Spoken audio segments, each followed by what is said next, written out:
एक बार फिर देख लें भाई, हो गया है ना? तो तुम लोगों ने बताया क्यों नहीं यार?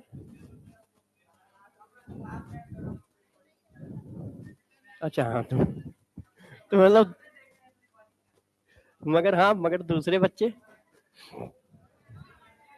अच्छा।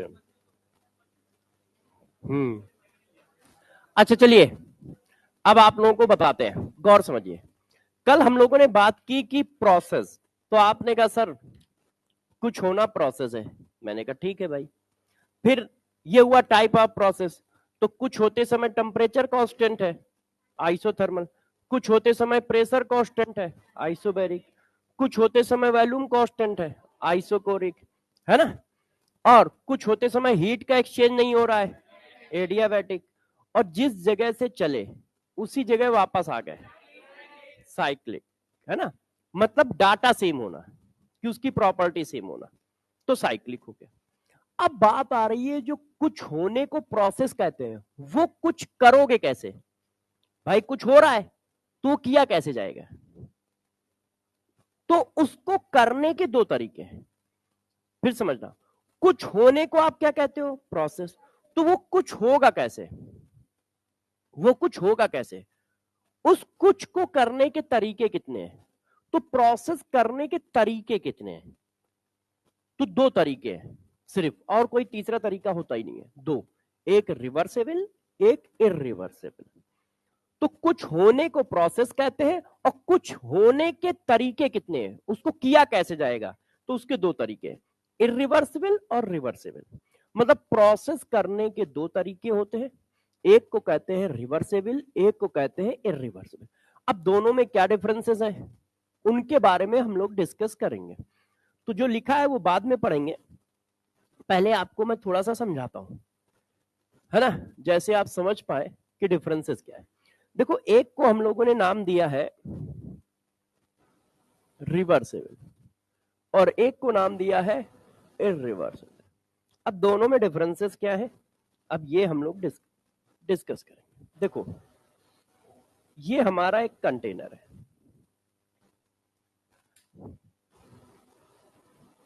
और ये मैंने बना दिया, इसको क्लोज कर दिया, और इस पर लगा दिया एक पिस्टन।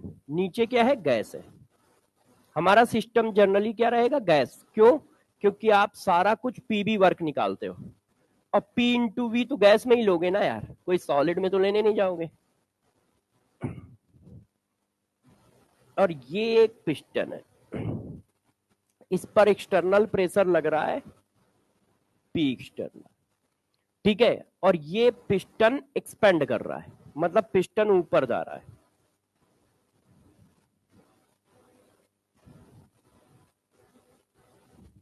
पिस्टन जो है हमारा ऊपर की ओर जा रहा है, ये देखो। तो पिस्टन ऊपर जाएगा कैसे? प्रेशर, गैस का प्रेशर, पी गैस। अब आप जानते हैं, ऊपर से प्रेशर जो लग रहा है वो एक्सटर्नल है, गैस जो प्रेशर लगा रही है वो इंटरनल है। अब पिस्टन ऊपर तभी जाएगा जब नीचे का प्रेशर ज्यादा हो, है कि नहीं? तो गैस क्या करेगी? पिस्टन को ऊपर कर देगी। तो हम बात करने जा रहे हैं एक्सपेंशन की, इसका मतलब ये है। और पिस्टन ऊपर की ओर जा रहा है, इसका मतलब पी एक्सटर्नल कम है और पी गैस ज्यादा है, तभी पिस्टन ऊपर जाएगा। इसमें कोई कंफ्यूजन तो होगा ही नहीं, है कि नहीं? जिधर का प्रेशर ज्यादा वही अपनी ताकत लगा देगा, ऊपर का प्रेशर ज्यादा होगा तो पिस्टन नीचे जाएगा, नीचे का प्रेशर ज्यादा होगा तो पिस्टन ऊपर जाएगा। अच्छा, अब गौर से समझिएगा, इरिवर्सिबल प्रोसेस क्या होते हैं। हम कहते हैं कि कुछ होने को प्रोसेस कहते हैं, तो इरिवर्सिबल मेथड का मतलब होता है कि जो कुछ कर रहे हो वो फाइनाइट स्टेप में खत्म होगा। इरिवर्सिबल का मेथड है कि जो कुछ कर रहे हो वो फाइनाइट स्टेप में खत्म होगा, मतलब 2 स्टेप में खत्म हो जाएगा, 3 स्टेप में खत्म हो जाएगा, 4 में, 10 में, 20 में, ऐसे स्टेप में खत्म होगा कि तुम काउंट कर पाओगे। कुछ होने को प्रोसेस कहते हैं। अब प्रोसेस करने का तरीका है इरिवर्सिबल। तो उन्होंने कहा इरिवर्सिबल तरीका वो तरीका है जो फाइनाइट स्टेप में खत्म होगा। फॉर एग्जाम्पल, जैसे क्लास, क्लास इरिवर्सिबल प्रोसेस है। क्यों? 2 घंटे में खत्म हो जाती है, दिन रात, इरिवर्सिबल प्रोसेस है। क्यों? हमारे सामने खत्म हो जाते हैं। अभी दिन खत्म हो जाएगा, रात चालू हो जाएगी, रात खत्म हो जाएगी, दिन खत्म, दिन स्टार्ट हो जाएगा, है ना? तो ये जितने भी प्रोसेस तुम देखते हो ये सब इरिवर्सिबल प्रोसेस है। ठीक है, हमारी लाइफ तुम अभी देख रहे हो, अभी जब तुम 50 साल बाद देखोगे तो पता चला सर्वेस सब निपट चुके हैं, है ना? तो इरिवर्सिबल प्रोसेस था, खत्म हो गया। कभी चालू हुआ था, खत्म हो गया। तो इरिवर्सिबल प्रोसेस क्या होते हैं? फाइनाइट टाइम और फाइनाइट स्टेप चलते हैं, मतलब आपके सामने खत्म होंगे। फाइनाइट टाइम का मतलब क्या है? आपके सामने खत्म होंगे, है ना? नीट का पेपर साल भर में खत्म हो जाता है? आ? एक पूरा प्रोसेस तो खत्म ही हो गया ना। अब क्लास तो मैं हमेशा ही पढ़ाता रह रहा हूं, 20 साल से पढ़ा रहा हूं, मगर ये वाली क्लास तो खत्म हो गई, अब अगली क्लास आ रही है। तो देखो, इरिवर्सिबल प्रोसेस क्या है? फाइनाइट स्टेप में खत्म होगा, फाइनाइट टाइम पे खत्म होगा। अच्छा, इरिवर्सिबल प्रोसेस डायरेक्शनल होता है। डायरेक्शनल है मतलब किसी एक डायरेक्शन में चल रहा होगा। जैसे देखो, दिन है, दिन अपना रात की ओर भागता है, खत्म हो जाता है दिन, फिर रात दिन की ओर भागती है, खत्म हो जाता है। ये डायरेक्शनल प्रोसेस है, मतलब या तो फॉरवर्ड चल रहा होगा या बैकवर्ड चल रहा होगा। एक्सपेंड हो रहा है तो बस एक्सपेंड ही हो रहा है, ठीक है, और कंप्रेस हो रहा है तो बस कंप्रेस हो रहा है। डायरेक्शनल है, एक डायरेक्शन में चलेगा। तो इरिवर्सिबल प्रोसेस, प्रोसेस क्या? कुछ होना प्रोसेस है, उसका एक तरीका, कुछ होने का एक तरीका क्या है कि फाइनाइट स्टेप में खत्म होगा, फाइनाइट टाइम लेगा, ठीक है, और वो डायरेक्शनल होगा। अच्छा, अब इस पे और भी पॉइंट है, मैं अगले उस पे लिखता हूं। अब जरा गौर समझिए, इसका जो पी एक्सटर्नल होता है वो कांस्टेंट होता है। पी एक्सटर्नल क्या होता है? कांस्टेंट, मतलब बाहर का प्रेशर कांस्टेंट है। अब जैसे देखो, हमारा पी एक्सटर्नल कांस्टेंट है, हम कुछ भी करेंगे एटमॉस्फेरिक प्रेशर वन फिक्स है, तो पी एक्सटर्नल कांस्टेंट है इरिवर्सिबल प्रोसेस का। अब प्रोसेस स्टॉप कब होगा जरा बताओ? कोई इरिवर्सिबल प्रोसेस स्टॉप कब होगा? कोई का मतलब जो हमारा है, हम तो गैस पे काम कर रहे हैं, अब पिस्टन ऊपर जा रहा है, कब तक जाएगा? जब तक दोनों प्रेशर बराबर नहीं हो सकते। भाई सिंपल सी बात है, मैं इधर से धक्का मार रहा हूं, ठीक है, तुम उधर से धक्का मार रहे हो, तुम्हारा प्रेशर ज्यादा है, पावर ज्यादा है, तो वो हमारी ओर आ रहा है, जब बराबर हो जाएगा तो रुक जाएगा, है कि नहीं? तो प्रोसेस स्टॉप कब होगा? जब एक्सटर्नल प्रेशर और गैस के प्रेशर आपस में बराबर हो जाए, तो हमारा इरिवर्सिबल प्रोसेस रुक जाएगा, है कि नहीं? बराबर हो गए तो भाई जब दोनों तरफ से बराबर प्रेशर पड़ रहा है ना, तो पिस्टन ऊपर जाएगा ना नीचे जाएगा, इसका मतलब एक्सपेंशन जो होना था हो गया, है कि नहीं भाई? एक्सपेंशन जो होना था हो गया, बात खत्म हो जाएगी। अच्छा, अब all natural process, all natural process are example of irreversible process. जितने भी नेचुरल प्रोसेस है, ये जितने भी प्रोसेस आप देखते हो वो सब इरिवर्सिबल प्रोसेस है। All natural process is example of irreversible process. देखो, अभी सर्दी चल रही है, 3 महीने बाद गर्मी आ जाएगी, तो फाइनाइट टाइम पे ही तो प्रोसेस खत्म हो गया। ऐसा तो नहीं हुआ कि सर्दी चालू हुई, हम पैदा भी हुए, निपट भी गए, सर्दी चल रही है, ऐसा तो नहीं हो रहा है। मतलब हमारे टाइम पे खत्म हो रहा है प्रोसेस, फाइनाइट टाइम पे खत्म हो रहा है, 2 महीने 3 महीने जो भी लग रहे हैं उसके, तो फाइनाइट टाइम पे खत्म हो रहा है, फाइनाइट स्टेप में खत्म हो रहा है, इसलिए इरिवर्सिबल है। तो जितने भी नेचुरल प्रोसेस आप देखते हो वो सब इरिवर्सिबल है। दिन रात, सूरज निकलना ढलना, ठीक है, ऋतुएं, मतलब ये जो सर्दी गर्मी बरसात आना, ये सब इरिवर्सिबल प्रोसेस है। तो जितने भी नेचुरल प्रोसेस पूछे जाए उन सबको इरिवर्सिबल टिक कर दिया करो। अच्छा, तो आपने कहा ऐसा कोई प्रोसेस जो फाइनाइट टाइम पे खत्म हो रहा है, फाइनाइट स्टेप ले रहा है, डायरेक्शनल है, इसका मतलब वो प्रोसेस इरिवर्सिबल मेथड से किया जा रहा है। कुछ होना प्रोसेस है अब वो प्रोसेस किस मेथड से कर रहे हो, तो यदि वो फाइनाइट टाइम पे खत्म हो जाता है, फाइनाइट स्टेप पे खत्म हो जाता है, डायरेक्शनल है, पी एक्सटर्नल कांस्टेंट है, तो इसका मतलब वो प्रोसेस इरिवर्सिबल मेथड से किया जा रहा है। इसका मतलब वो प्रोसेस क्या इरिवर्सिबल मेथड से किया जा रहा है। इसमें जो आपको ज्यादा ध्यान रखने वाला पॉइंट है वो ये वाला है, जब न्यूमेरिकल क्वेश्चन चलेंगे तो इसकी जरूरत पड़ेगी कि पी एक्सटर्नल इरिवर्सिबल प्रोसेस का कांस्टेंट होता है, इस बात का हमें फोकस रखना पड़ेगा। इतनी बात ठीक हो गई। अच्छा, अब जरा देखो इधर आ जाओ, अब हम करते हैं इधर रिवर्सिबल प्रोसेस क्या। चलो अब इनकी डिफिनीशन भी बता देता, डिफिनीशन तो वैसे बता दी है, ये पॉइंट ही डिफिनीशन है। A process in which direction can not be altered by small change in variable like Pvt etcetera is called irreversible process. तो मैंने बताया कि ये कैसा होता है, डायरेक्शनल होता है, एक ही डायरेक्शन में चलता है ना। तो वही उन्होंने यहां पर लिखा है, मगर इतनी प्रॉपर्टी होती है कि फाइनाइट स्टेप पे खत्म होता है, फाइनाइट टाइम पे खत्म होता है, डायरेक्शनल होता है, पी एक्सटर्नल कांस्टेंट होता है, सभी नेचुरल प्रोसेस जो हमारे हैं वो सब के सब इरिवर्सिबल प्रोसेस है। अब हम लोग बात करते हैं इधर, अब जरा देखिएगा ये प्रोसेस कैसा है। हम वही काम कर रहे हैं भाई, काम करने के दो तरीके हैं, काम होना प्रोसेस है, कुछ हुआ प्रोसेस है। अब वो कुछ हुआ कैसे, तो एक इस तरह से होता है, एक इस तरह से होता है। अब देखो वो इस तरह से कैसे होता है, हम फिर एक्सपेंशन कर रहे हैं, हमारे पास गैस है और हम एक्सपेंशन कर रहे हैं।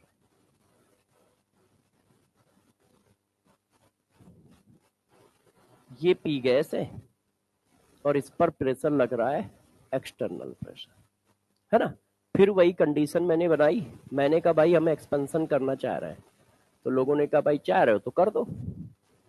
अब इसकी कंडीशन क्या है, इसकी पहली कंडीशन कि जो पी एक्सटर्नल है और जो पी गैस है ये लगभग बराबर है, पी एक्सटर्नल और पी गैस लगभग बराबर है, मतलब इन दोनों का जो डिफरेंस है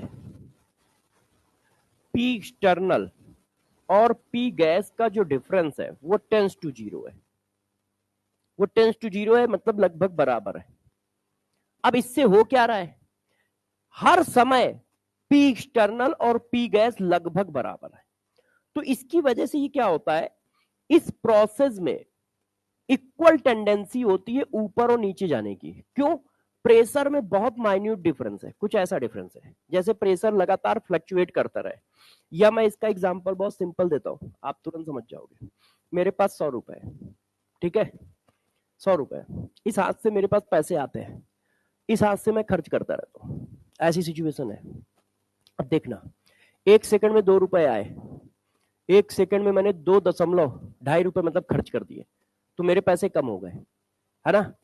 तो पैसे कम हो गए, मैं गरीब हो गया। 100 रुपए मान लो बॉर्डर है, 100 से नीचे गए गरीब, 100 से ऊपर गए अमीर। फिर 3 रुपए आए, 2.5 रुपए खर्च कर दिए, तो अब मैं अमीर हो गया, क्योंकि 0.5 जुड़ गए, 0.5 जुड़ गए तो 100 से ऊपर निकल गए। फिर 5 रुपए आए, पता चला 4 रुपए खर्च हो गए, फिर मैं गरीब हो गया। फिर 10 रुपए आए, पता चला 8 रुपए खर्च हुए, फिर मैं अमीर हो गया। तो इन दोनों के प्रेशर में लगभग डिफरेंस है, तो कभी पी एक्सटर्नल ज्यादा हो जाता है, कभी पी इंटरनल ज्यादा हो जाता है, इसलिए प्रोसेस वाइब्रेट करता है ऐसे, इसको कहते हैं वो इक्विलिब्रियम में।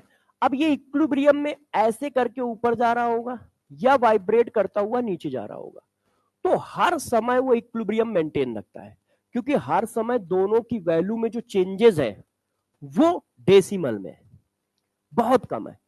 तो यदि वो ऊपर जा रहा है तो वो बहुत डेसिमल डिफरेंस से ऊपर जा रहा है, और वो नीचे आ रहा है तो बहुत डेसिमल डिफरेंस से नीचे आ रहा है।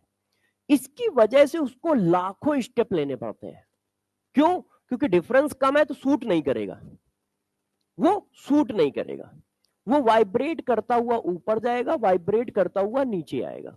तो इसीलिए कहा जाता है कि जो हमारा रिवर्सेबल प्रोसेस है वो इन्फिनाइट स्टेप लेता है, मतलब इतने स्टेप लेता है कि आप उनको गिन नहीं सकते हो, और इन्फिनाइट टाइम लेता है, मतलब जिस टाइम पे वो खत्म होता है वो टाइम आप नहीं देख सकते हो क्योंकि आपके पास फाइनाइट टाइम है। आप 100 साल जियोगे, 80 साल जियोगे, 60 साल जियोगे, तो आपका टाइम फाइनाइट है। मगर ये कब खत्म हो रहा है? Infinite time. और ऐसा क्यों हो रहा है? क्योंकि दोनों के बीच का डिफरेंस टेंड्स टू जीरो है, तो प्रोसेस बहुत तेजी से मूव ही नहीं कर सकता है। ऐसी सिचुएशन में इसका मतलब वो प्रोसेस तुम्हें खत्म होता कभी दिखेगा ही नहीं। क्यों? क्योंकि आपने लिख रखा है कि ये इनफाइनाइट टाइम पे खत्म होगा और हम सबकी जिंदगी फाइनाइट है। तो ऐसा प्रोसेस यदि हम रियलाइज करें तो जैसे अर्थ का डिके होना या अर्थ को नष्ट होना, आप जानते हैं अर्थ किसी ना किसी दिन तो नष्ट होगी, मगर हमारे सामने नहीं होने वाली। अर्थ का टेम्परेचर बढ़ना, तो ये तो तब भी चलो दिख जाता है क्योंकि पूरे एक साल में लगभग 0.5 से 1 डिग्री तक टेम्परेचर बढ़ जाता है, 0.5 के आसपास बढ़ जाता है, तो वो तो तब भी चलो दिख रहा है। मगर डिके होना नहीं दिख रहा है ना? पता नहीं कितने लाख साल बाद डिके होगा। हम लोग अभी 70-60 साल, 50 साल, 70 साल, 80 साल बस रहेंगे। तो इनफाइनाइट टाइम पे खत्म हो रहा है, इसका मतलब ये प्रोसेस हमारे सामने खत्म ही नहीं होगा। तो जब हमारे सामने खत्म नहीं होगा तो कुछ होगा कैसे? आपने कहा कुछ होने को प्रोसेस कहते हैं, और कह रहे हो कि प्रोसेस दो तरीके से होगा, या तो इरिवर्सिबल या रिवर्सिबल। तो ये तो प्रोसेस खत्म ही नहीं हो रहा है। तो ये प्रोसेस पेन कॉपी पे खत्म होगा, एक्सपेरिमेंटल कभी खत्म नहीं होगा। इसीलिए इसको कहते हैं ये थ्योरेटिकल प्रोसेस है, क्योंकि पेन कॉपी पे तो हम लिमिट बना देते हैं। पेन कॉपी तो हम -इन्फिनिटी से +इन्फिनिटी काउंट कर देते हैं 2 मिनट में। पेन कॉपी पे तो हम कुछ भी कर ले जाते हैं ना, है कि नहीं? तो पेन कॉपी पे हम सब कुछ कर लेते हैं, इसका मतलब ये थ्योरेटिकल प्रोसेस है। रियल लाइफ में आप इसको नहीं देखोगे, थ्योरेटिकल प्रोसेस है। ये पेन कॉपी पे चलेगा क्योंकि आपने कहा है कि इन्फिनाइट टाइम लग गया है। अब इन्फिनाइट टाइम तो है ही नहीं हम लोगों के पास, तो हम कैसे देखेंगे? और हम नहीं देखेंगे तो देखेगा कौन? थ्योरी हमने बनाई है प्रैक्टिकल हम लोग कर रहे हैं, देखने के लिए कहां से लोग आएंगे? तो इसलिए कहा जाता है कि ये थ्योरेटिकल प्रोसेस है, मतलब हाइपोथेटिकल प्रोसेस है। ये रियल लाइफ में नहीं प्रेजेंस होगा, ये हमारा थ्योरेटिकल प्रोसेस होता है। क्यों? क्योंकि आपने छाप रखा है कि इस प्रोसेस को होने में इनफाइनाइट टाइम लगेगा। क्यों? क्योंकि ये प्रोसेस हमेशा इक्विलिब्रियम पे है। इस तरह से पिस्टन जो है वो बहुत धीरे धीरे ऊपर की ओर जा रहा है, यदि मैं एक्सपेंशन मान के चल रहा हूं तो ऐसे वाइब्रेट करता हुआ। और ये इतना स्पीड स्लो होने के पीछे रीजन क्या है? क्योंकि हर जगह पे ये सिचुएशन है कि पी एक्सटर्नल पी गैस लगभग बराबर है हर सिचुएशन में। ऐसा कैसे हो सकता है? यदि पी एक्सटर्नल कांस्टेंट है तो ऐसा कैसे हो सकता है? इसका मतलब यहां पे पी एक्सटर्नल वेरिएबल होगा, नहीं तो भाई पिस्टन ऊपर जा रहा है, गैस का प्रेशर कम होता जा रहा है, ऊपर की वैल्यू कांस्टेंट है, तो अपने आप डिफरेंस बढ़ जाएगा।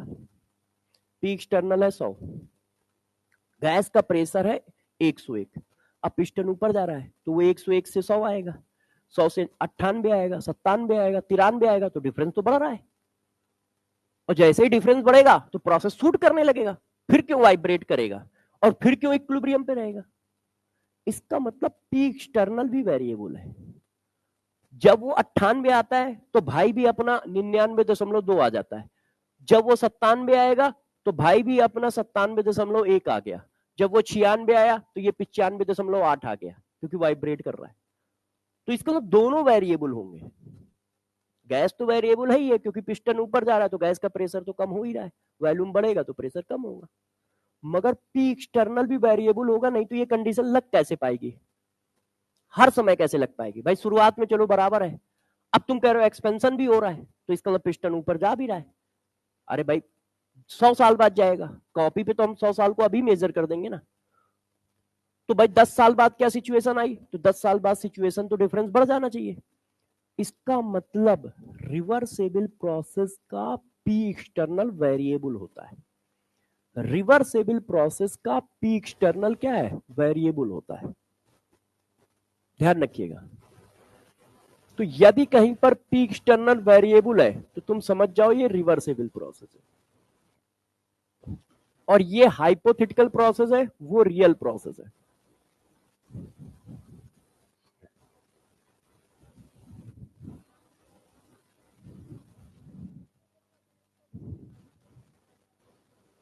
हाँ, ज्यादा नहीं कम, हाँ सॉरी, हाँ कम होगा, तभी तो वो एक्सपेंशन कर रहा है। तो देखो अब ये क्या होता है, always always present in real gas, real process नहीं है ना, वो तो तुम समझ गए होगे, मगर लिख देता हूं, ऑलवेज प्रेजेंट इन इक्विलिब्रियम, हमेशा प्रोसेस इक्विलिब्रियम में होगा, ऑलवेज प्रोसेस कहां पे होगा, इक्विलिब्रियम में होगा, ये ध्यान रखिए। तो ये कैसा प्रोसेस है, रिवर्सेबल है। तो इसका मतलब समझ रहे हो क्या किया, इन्होंने कहा कुछ होने को प्रोसेस कहते हैं, वो कुछ दो तरीके से होगा, एक रियल प्रोसेस और एक सिर्फ थ्योरेटिकल प्रोसेस जो पेन कॉपी पे चलेगा, वो रियलिटी में नहीं चलेगा। उसको उन्होंने क्या रिवर्सेबल, इसको कहा इरिवर्सेबल। दोनों में डिफरेंसेस क्या है, डिफरेंसेस ध्यान रखिएगा, क्योंकि कई बातें तो आप ध्यान रखते हो, फाइनाइट टाइम पे खत्म होता है, इनफिनाइट टाइम पे खत्म होता है, फाइनाइट स्टेप पे खत्म होता है, इनफिनाइट स्टेप पे खत्म होता है। P external constant, P external variable, directional होता है, हमेशा इक्विलिब्रियम में रहता है। ये रियल प्रोसेस है, ये हाइपोथेटिकल प्रोसेस है, ये थ्योरी पर बेस्ड होता है, पेन कॉपी पे चलेगा। दोनों में ये डिफरेंसेस है। तो अब हमने कहा कि कुछ होने को प्रोसेस कहते हैं, और वो कुछ करने के दो तरीके हैं, एक रिवर्सेबल तरीका है, एक इरिवर्सेबल तरीका है ना। और ये कुछ होते समय टेम्परेचर कांस्टेंट है तो आइसोथर्मल, प्रेशर कांस्टेंट है, आइसोबैरिक वॉल्यूम कांस्टेंट है, आइसोकोरिक हीट का एक्सचेंज नहीं हो रहा है, एडियाबैटिक, और डाटा यदि सेम है तो साइक्लिक, मतलब जहां से चले वहीं पे आने का मतलब क्या है, डाटा सेम, साइक्लिक। तो लोगों ने कहा ठीक है भाई, इसके बाद बताओ, तो मैंने कहा इस पर एक क्वेश्चन करते हैं, अब इसका आंसर बताइए आप लोग।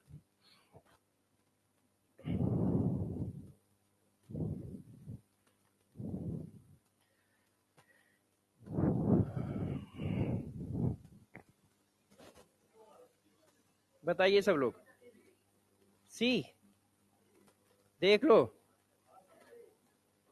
ओके।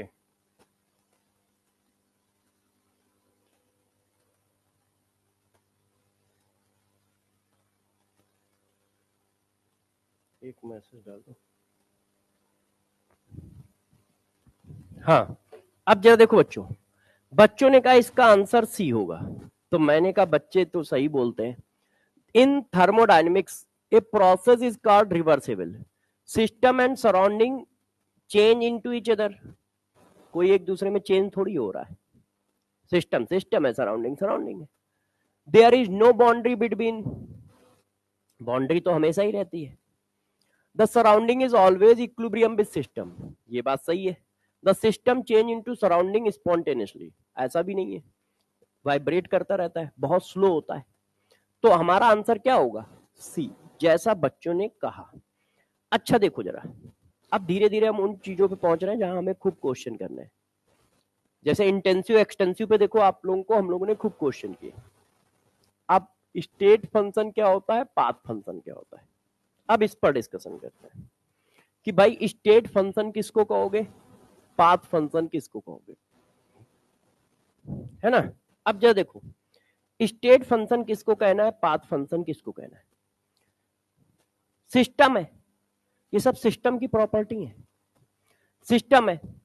तो सिस्टम की कुछ प्रॉपर्टी ऐसी हैं जो सिर्फ स्टेट पे डिपेंड करती हैं, पाथ पे नहीं। मतलब आप कहां से चले हो और कहां पे एंड कर रहे हो, इससे मतलब है। जहां से चल रहे हो और जहां तक पहुंचना है, उसमें कौन सा रास्ता यूज किया है, उससे कोई मतलब नहीं। हमें सिर्फ इनिशियल स्टेट और फाइनल स्टेट से मतलब है। आपको जैसे एक एग्जांपल देता हूं, जैसे ये पानी की बोतल है ना। अब आप देखिएगा, हमें ये पूरी बोतल भरनी है, तो भरने का एक तरीका ये है कि भाई एक ही बार में पूरी बोतल भर दी, है कि नहीं। तो कितना पानी भर गया, आप कहोगे 1 लीटर पानी भर गया। एक तरीका ये है, 1 कप डाला, फिर 1 कप डाला, इसका मतलब ये प्रोसेस हम कई स्टेप में कर रहे हैं। 1 कप डालते हैं, एक स्टेप हो गया, फिर 1 कप डालते हैं, ऐसे कर करके 1000 कप डाले, फिर बोतल भर गई। अब मैंने कहा चेंज इन वॉल्यूम बताओ, दोनों में सेम, दोनों में तुमने 1 लीटर पानी भरा है, तो प्रोसेस से मतलब हुआ हमें नहीं, चेंज तो वही आ रहा है, चेंज तो वही आ रहा है, मगर एक में 1 स्टेप लगा, एक में 1000 स्टेप लगे, इसका मतलब ये अलग अलग रास्ते हैं। इसका मतलब क्या है, अलग अलग रास्ते हैं। जैसे आप अपने मतलब जहां जहां भी सब लोग रहते हो, तो मान लो एक हॉस्टल में 4 लड़के कोई है जो एक हॉस्टल में रहते हैं, अब यहाँ इंस्टीट्यूट तक आना है, तो एक एक रास्ते से आया तो उसकी डिस्टेंस अलग होगी, दूसरा दूसरे रास्ते से आया, डिस्टेंस अलग होगी, तीसरा तीसरे रास्ते से आया, डिस्टेंस अलग होगी, चौथा चौथे रास्ते से आया, डिस्टेंस अलग होगी, मगर डिस्प्लेसमेंट सेम होगा, क्योंकि डिस्प्लेसमेंट क्या है, 2 पॉइंट की नियरेस्ट डिस्टेंस, तो वो तो सेम ही होगी।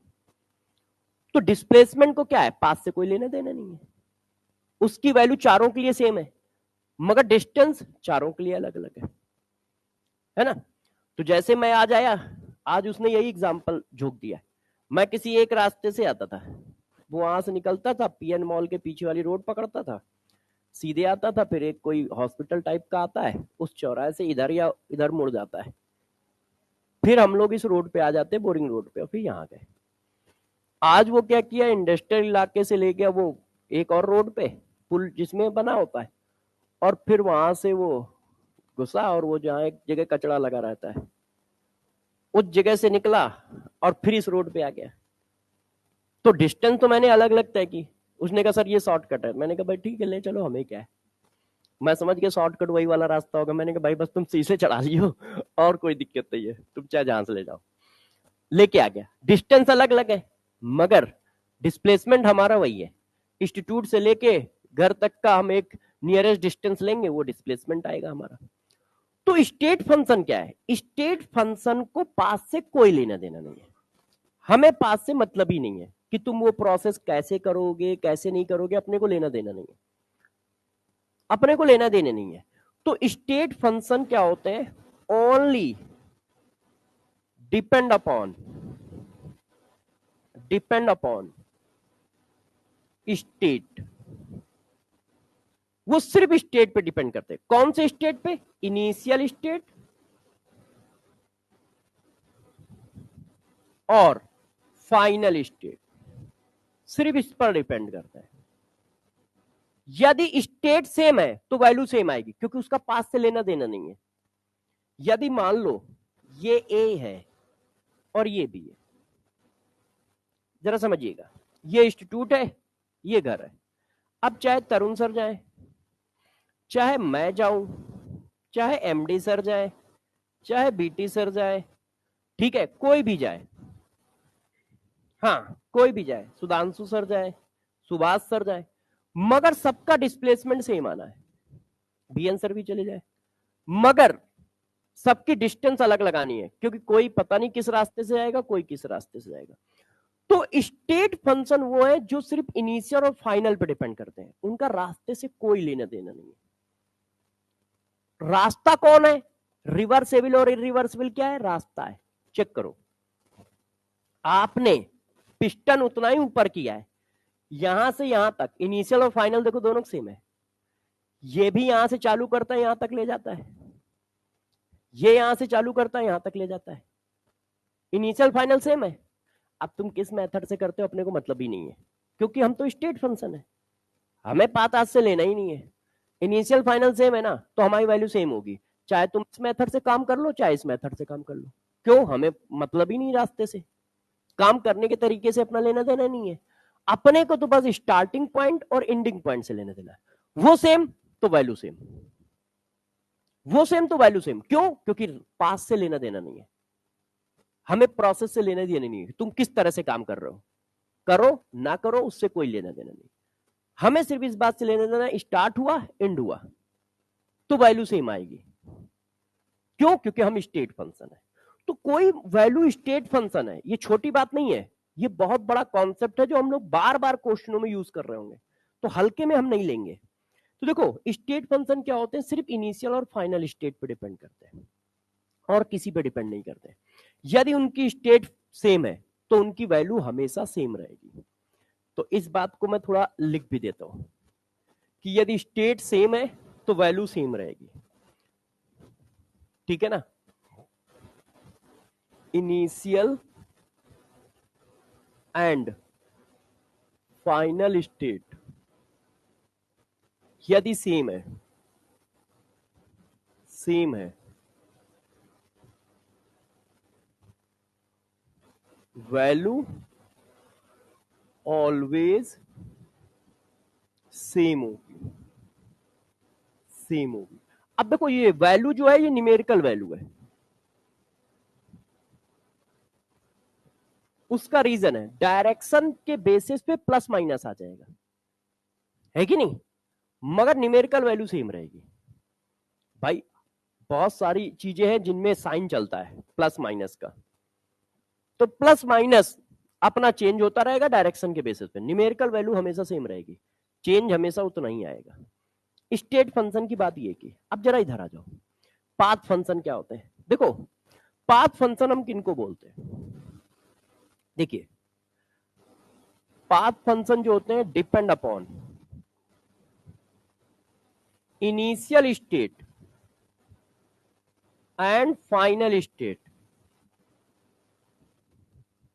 इनिशियल स्टेट फाइनल स्टेट पर तो डिपेंड करेंगे करेंगे, ठीक है, साथ में and also depend upon path, depend upon path of process, उसके पाथ पे भी डिपेंड करेंगे। मतलब इनिशियल और फाइनल तो डिपेंड करेगा करेगा, साथ में पाथ पे भी डिपेंड करेगा। पाथ चेंज करोगे तो वैल्यू चेंज होगी, पाथ चेंज करोगे तो वैल्यू चेंज होगी। मतलब ये दोनों बातों पे डिपेंड करता है, इनिशियल और फाइनल पे भी डिपेंड करता है, साथ साथ में पाथ पे भी डिपेंड करता है, उसको हम पाथ फंक्शन कहते हैं। तो स्टेट फंक्शन सिर्फ स्टेट पे डिपेंड करता है, इनिशियल और फाइनल स्टेट सेम है तो वैल्यू सेम है, और ये साथ साथ में पाथ पे भी डिपेंड करेगा, पाथ चेंज हो गया तो वैल्यू चेंज हो जाएगी। क्यों? क्योंकि इनिशियल और फाइनल के साथ साथ पाथ पे डिपेंड कर रहा है, और यदि इनिशियल और फाइनल चेंज है तो वैल्यू चेंज है ही है, तब तो दोनों की वैल्यू चेंज है कि नहीं? तो पाथ फंक्शन इनिशियल और फाइनल स्टेट के साथ साथ पाथ पे भी डिपेंड करता है। स्टेट फंक्शन सिर्फ इनिशियल और फाइनल स्टेट पे डिपेंड करता है, उसको रास्ते से पाथ से कोई लेने देना नहीं है। आप किस रास्ते से काम करते हो, किस पाथ से काम करते हो, उसको कोई लेना देना नहीं, मगर इसको लेना देना है, इसको लेना देना है कि हाँ भाई किस तरह से काम करते हो। इसका एक बहुत सिंपल एग्जांपल देता हूं, शायद आप लोगों को आसानी से समझना है। तो जैसे देखो आपको मैं देता हूं 1 कप पानी, उसको बॉयल करने में कुछ एनर्जी लगेगी, कंफर्म है, कुछ हीट तो लगेगी लगेगी। अच्छा 1 कप पानी का टेम्परेचर 1 डिग्री सेंटीग्रेड बढ़ाया, आपने एनर्जी दी, ठीक है, मान लो 10 जूल दी। अब मैंने 2 कप पानी ले लिया दूसरी जगह पे, गैस के दूसरे चूल्हे पे चढ़ा दिया, अब उसका भी मैंने टेम्परेचर 1 ही डिग्री बढ़ाया, तो बढ़ा होता पानी का टेम्परेचर 1 डिग्री बढ़ाने में ज्यादा एनर्जी लगेगी 10 से कि कम? ज्यादा लगेगी, काम उतना ही किया है, सिर्फ 1 डिग्री टेम्परेचर बढ़ाया है, इनिशियल और फाइनल सेम है, हमारा टेम्परेचर कितना बढ़ाया है 1 डिग्री, मगर यहाँ पे अमाउंट ज्यादा लग रहा है, इसका मतलब ये पाथ फंक्शन है, ये पाथ पे डिपेंड कर रहा है, ठीक है। अब जरा गौर से देखना, इसी को भी स्टेट फंक्शन बना देता हूं। 1 ग्राम पानी को, 1 ग्राम पानी को, ठीक है, 1 डिग्री सेंटीग्रेड बढ़ाने के लिए हमेशा फिक्स टेम्परेचर लगेगा, क्योंकि आपने 1 ग्राम पानी की बात कर दी है, अभी आपने ये नहीं कहा था पानी कितने ग्राम है, आप सिर्फ क्या कर रहे थे, टेम्परेचर 1 डिग्री बढ़ा रहे थे। मैंने कहा एक कप पानी यहाँ पे, गौर सुनना आप क्वेश्चन, 1 कप पानी यहाँ पे हीट हो रहा है और इसका 1 डिग्री सेंटीग्रेड टेम्परेचर बढ़ाना है, 2 कप पानी यहाँ पे हीट हो रहा है, इसका 1 डिग्री सेंटीग्रेड टेम्परेचर बढ़ाना है, तो तुमने कहा एनर्जी अलग अलग लगेगी। अब मैंने क्वेश्चन चेंज कर दिया, एक ही कप पानी है, 1 ग्राम पानी का 1 डिग्री सेंटीग्रेड टेम्परेचर बढ़ाना है, तो दोनों में बताओ हीट सेम लगेगी कि अलग अलग? 1 ग्राम पानी का 1 डिग्री सेंटीग्रेड टेम्परेचर बढ़ाना है, यहां पर भी 1 ग्राम का पूछ रहे हो और यहां पर भी 1 ग्राम का ही पूछ रहे हो, तो भैया अमाउंट सेम, टेम्परेचर भी सेम कर रहे हो तो एनर्जी भी सेम ही लगेगी। अब वो क्या हो गया, स्टेट फंक्शन, जबकि वहां 2 कप पानी बॉयल हो रहा है और यहाँ 1 कप बॉयल हो रहा है, मगर वैल्यू सेम आ रही है, प्रोसेस पे जा ही नहीं रहा है, प्रोसेस पे जा ही नहीं रहा है। तो हमें क्या करना है, स्टेट फंक्शन सिर्फ इनिशियल और फाइनल स्टेट पे डिपेंड करता है, पाथ फंक्शन इनिशियल और फाइनल के साथ साथ पाथ पे भी डिपेंड करता है। अब बच्चे इसके एग्जाम्पल पे फंसते हैं, डिफिनीशन तो याद ही हो जाती है, तो एग्जाम्पल पे आप ना फंसो क्योंकि इसके एग्जाम्पल एक्सपेरिमेंटल ज्यादा होते हैं, तो इसलिए आप इनको ध्यान रखें, हीट, वर्क, हीट कैपेसिटी, ये जो मैंने दूसरा एग्जाम्पल दिया था वो हीट कैपेसिटी का ही था, इसको अभी डिटेल में भी पढ़ाएंगे, एंड डिस्टेंस, ये पाथ फंक्शन है, इसके अलावा कोई भी दिखे आप स्टेट फंक्शन साथ दीजिएगा, वर्क, हीट, हीट कैपेसिटी और डिस्टेंस पाथ फंक्शन है, इसके अलावा कोई भी दिखे क्या छाप दोगे, स्टेट फंक्शन छाप दोगे, work, heat, heat capacity, distance path function है, इसके अलावा कोई भी दिखेगा तो मैं स्टेट फंक्शन छाप दूंगा। जैसे मैं पूछूं टेम्परेचर, इसके अलावा में है स्टेट फंक्शन, प्रेशर इसके अलावा में है स्टेट फंक्शन, वॉल्यूम इसके अलावा में है state function, internal energy state function, enthalpy state function. क्यों, ना तो वो हीट है, ना वो वर्क है, ना वो हीट कैपेसिटी है, ना डिस्टेंस है। तो डिफिनीशन तो तेजी से पकड़ में आ जाती है क्योंकि डिफिनीशन तो नॉर्मल चीज है, इतना बच्चा दिमाग रखता है कि डिफिनीशन तुम बताओगे समझ जाएगा। प्रॉब्लम ये है कि डिफिनीशन का क्वेश्चन आता नहीं है, एग्जाम्पल आते हैं, और एग्जाम्पल समझना सबसे टफ होता है। आप देखो इंटेंसिव एक्सटेंसिव डिफिनीशन पढ़ाने में तो हमें 1 मिनट लगा, मगर उससे एग्जाम्पल मैंने 45 मिनट कराए, क्योंकि वो एग्जाम्पल देगा, और बहुत सारे एग्जाम्पल नहीं कराऊंगा, बहुत सारा कुछ नहीं बताऊंगा, तो बच्चे के दिमाग में चीजें सेट नहीं होंगी कि कैसे करना है। उसी तरह इसका भी है, डिफिनीशन तो तुम पकड़ ही लोगे। हाँ भाई, इनिशियल और फाइनल स्टेट पे जो डिपेंड करता है उसको स्टेट कहते हैं, इनिशियल फाइनल के साथ जो पाथ पे डिपेंड करता है उसको पाथ कहते हैं। मगर एग्जाम्पल कैसे निकाले, क्योंकि बहुत सारे एग्जाम्पल एक्सपेरिमेंटल है, देख के थोड़ी पता चलेंगे। तो इतना याद रखो, ये 4 पाथ फंक्शन, इसके अलावा कुछ भी आ जाए state function, work, heat, heat capacity, distance, work, heat, heat capacity, distance path function, इसके अलावा कुछ भी स्टेट फंक्शन। तो तुमने कहा नहीं मैं क्वेश्चन भी करूंगा, तो मैंने कहा कर लो, अब इसमें सेलेक्ट कर डालो, तो वर्क, हीट,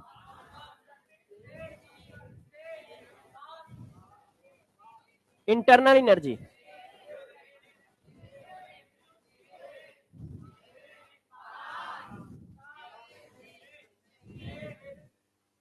है कि नहीं, वर्क, हीट, हीट कैपेसिटी और डिस्टेंस पाथ, इसके अलावा कुछ भी स्टेट। ठीक है, तो मैंने बहुत सारे क्वेश्चन एक साथ करा दिए, ठीक है, उसी तरह की टेबल मैंने वहां पर भी बनाई थी, जैसे ज्यादा से ज्यादा एग्जाम्पल आप कर पाओ, फिर भी तुम्हारा मन नहीं भरता है तो एक और कर लो, which one is not a state function, तो नॉट ए स्टेट फंक्शन का मतलब वो पाथ फंक्शन पूछ रहा है कि नहीं, तो बताइए, work, heat, heat capacity, distance path function है, तो इसमें देख लो कौन सा लिखा है, हीट लिखा है, अब जिद कर रहे हो तो एक और दे दिया। अब स्टेट फंक्शन बताओ, वर्क, हीट, ये पाथ फंक्शन है, work, heat, heat capacity, distance path function, तो ये दोनों क्या है, स्टेट फंक्शन। समझ पा रहे हो सब लोग? अच्छा, अब जिद कर रहे हो तो एक क्वेश्चन और दे सकता हूं, मगर इसको अभी कर नहीं पाओगे, इसको करो। उसका रीजन है, इसमें देखो क्या है ना, आपको गिब्स फ्री एनर्जी पढ़ाई नहीं है, तो H minus T S Gibbs free energy होता है, फर्स्ट क्लास थर्मोडायनेमिक्स भी नहीं पढ़ाया है, तो तुम ये तो पकड़ लोगे, 2 ऑप्शन नहीं पकड़ पाओगे, तो ये क्वेश्चन हम लोग इसको रखेंगे जब हम लोग वो फर्स्ट क्लास थर्मोडायनेमिक्स पढ़ा देंगे तब करेंगे। ये जेई में आया हुआ क्वेश्चन है, इसको करो, ये भी जेई का क्वेश्चन है, मगर ये सब तुम कर लोगे, रद्दी क्वेश्चन है। Which of the following is a false, अब फॉल्स, तो work is a state function, work क्या होता है, पाथ फंक्शन होता है, temperature is a state function, ठीक है, हमें फॉल्स चाहिए भाई, वर्क, हीट, हीट कैपेसिटी और डिस्टेंस, ये पाथ है, फिर बाकी स्टेट। अब देखो, change in state is completely defined when the initial and final state is specified. बिल्कुल सही है। इनिशियल और फाइनल नहीं पता होगा तो घंटा चेंज निकाल पाओगे? भाई इनिशियल फाइनल पता होगा तभी तो हम डिफरेंस निकालेंगे। वर्क अपियर्स, हाँ ये पीछे पढ़ाई चुका हूं। अच्छा, फॉल्स चेक करना है ना, तो ये भी सही है, मैंने पढ़ाया है कि वर्क और हीट कहां पे अपेयर होते हैं? बाउंड्री पे अपेयर होते हैं, सिस्टम में स्टोर नहीं होते हैं, है ना। तो आप लोगों ने सारे क्वेश्चन कर लिए, अब तुम्हारा काम है वर्क क्या होता है इसको पढ़ना। अब वर्क की सारी डिटेल एक जगह। अब हम लोग फर्स्ट लॉ की ओर भाग रहे हैं, और जैसे ही फर्स्ट लॉ पे पहुंचेंगे फिर हम लोग को 8, 10, 15 क्वेश्चन करने पड़ेंगे, ठीक है, क्योंकि वहां से क्वेश्चन बनेंगे। अब बताओ वर्क की बात करते हैं, तो वर्क क्या होता है? वर्क की पहले हम पढ़ते हैं डिफिनीशन। बताइए वर्क क्या होता है? तो देखो वर्क क्या है बताता हूं गौर सुनिएगा। वर्क होता क्या है मैं आपको बताता हूं। Motion against opposing force.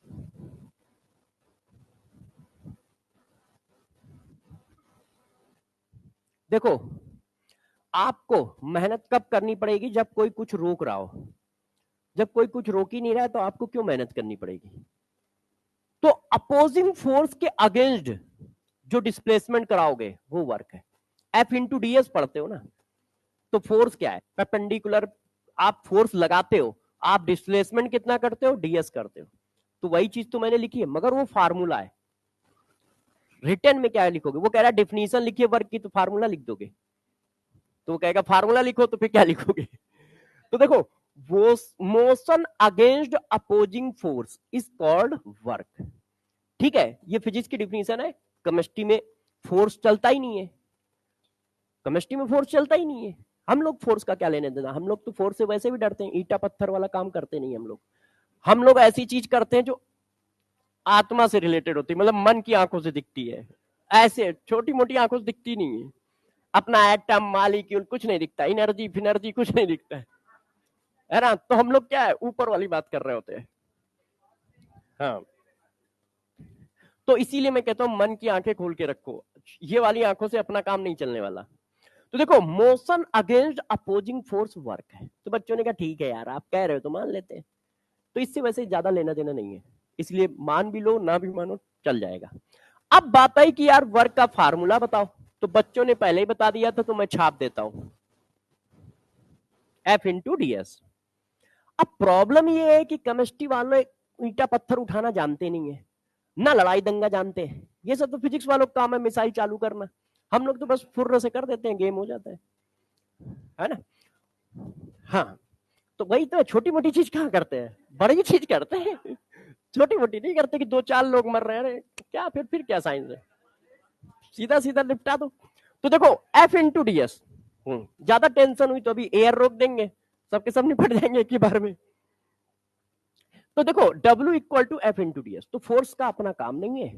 तो हम लोगों ने कहा भाई ये चीज से तो हम लोगों को डर लगता है, हम लोग अपना उसी में खेलेंगे। तो उन्होंने कहा ठीक है, अब हम इसको चेंज कर देते हैं। क्यों? क्योंकि हम लोगों के सिलेबस में होता है एफ इंटू डीबी, मतलब प्रेशर वॉल्यूम वर्क होता है ना, इलेक्ट्रिकल वर्क है कि भाई आप इलेक्ट्रिकल वर्क निकालो, W equal to Q into V, है ना, चार्ज इंटू वोल्टेज। वो भी अपने फेवर में नहीं है, वो फिजिक्स वालों का काम है। तो ना तो हमें इलेक्ट्रिकल वर्क काउंट करना है, हमें सिर्फ काउंट करना है कैसा वर्क? प्रेशर वॉल्यूम वर्क, मतलब गैस वाला। क्योंकि प्रेशर और वॉल्यूम गैस में चेंज हो रहा होगा, लिक्विड में क्या प्रेशर चेंज होगा, सॉलिड में क्या प्रेशर चेंज होगा। तो इसका मतलब हमें जो वर्क पढ़ना है P इंटू वी वर्क पढ़ना है, प्रेशर वॉल्यूम वर्क। तो फार्मूला भी उसी फॉर्म में चाहिए। जब कोई फोर्स हमें देगा ही नहीं तो हम कैसे फार्मूले में डालेंगे? तो हम इस फार्मूले को चेंज कर देते हैं। कैसे चेंज करते हैं? प्रेशर इक्वल टू होता है ना, फोर्स अपॉन एरिया। तो हमने भाई फोर्स की वैल्यू निकाल ली, P इंटू ए मार दिया, इसको जाके यहां चिपका दिया। तो जब आपने चिपका दिया तो ये आ गया। ऐसे। अब जब गैस पे काम करोगे तो गैस पे क्या करोगे, पिस्टन को ऊपर ले जाओगे नीचे ले जाओगे, इससे ज्यादा क्या करोगे, है कि नहीं भाई। फिजिक्स में बहुत सारा काम किया जाता है, केमिस्ट्री वाले क्या करेंगे, बस पिस्टन को ऊपर नीचे, इससे ज्यादा क्या करेंगे। गैस है, गैस में क्या कर लोगे, पिस्टन को ऊपर करोगे पिस्टन को नीचे करोगे। तो जरा देखिए, केमिस्ट्री वाले वैसे भी कमजोर होते हैं, पहले डिफिनीशन लिखते हैं, फिर उसी का फार्मूला लिखते हैं, फिर उसी का ग्राफ बनाते हैं। अब जब मूड खराब हो जाता है तब वो टेंशन में आते हैं, कुछ बड़ा करते हैं, है ना। उससे पहले नहीं, उससे पहले तो वो छोटी छोटी चीजों में ही खेलते रहते हैं।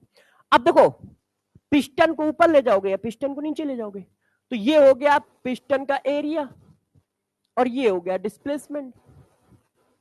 तो दोनों मिलके क्या बने, एरिया इंटू डिस्प्लेसमेंट मिलके वॉल्यूम चेंज, है ना, क्योंकि डीएस लगा है। तो चेंज इन डिस्टेंस, तो ये देखो लिखा है, तो हमने लिख दिया P इंटू डीवी। अब अपना वाला वर्क आ गया, है ना, जो वर्क हम लोग समझ पाते हैं, कमजोर लोग समझ पाते हैं, वो वाला वर्क आ गया। क्लियर है, हमारा आ गया PV work, P into DV. अब जरा देखो यार,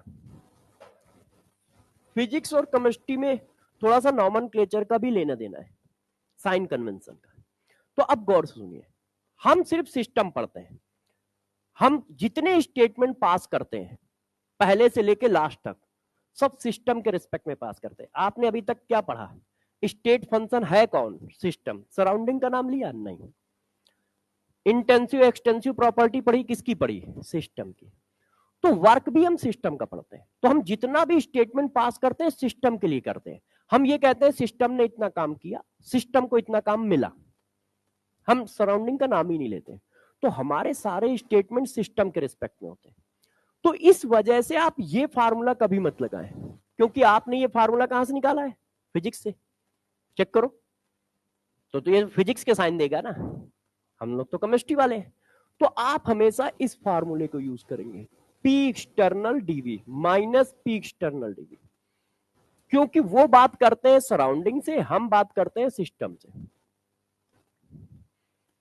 तो बस ये है, जैसे गौर समझना, 10 रुपए इन्होंने हमें दिए, ठीक है, 10 रुपए का एक्सचेंज हुआ है। अब बात करने वाले पे, इन्होंने क्या बोला कि इन्होंने 10 रुपए सर को दिए, एक स्टेटमेंट ये आया। इधर से मैंने क्या बोला, मुझे 10 रुपए मिले। अब दोनों में डिफरेंस है, मुझे मिले तो मेरे पे प्लस।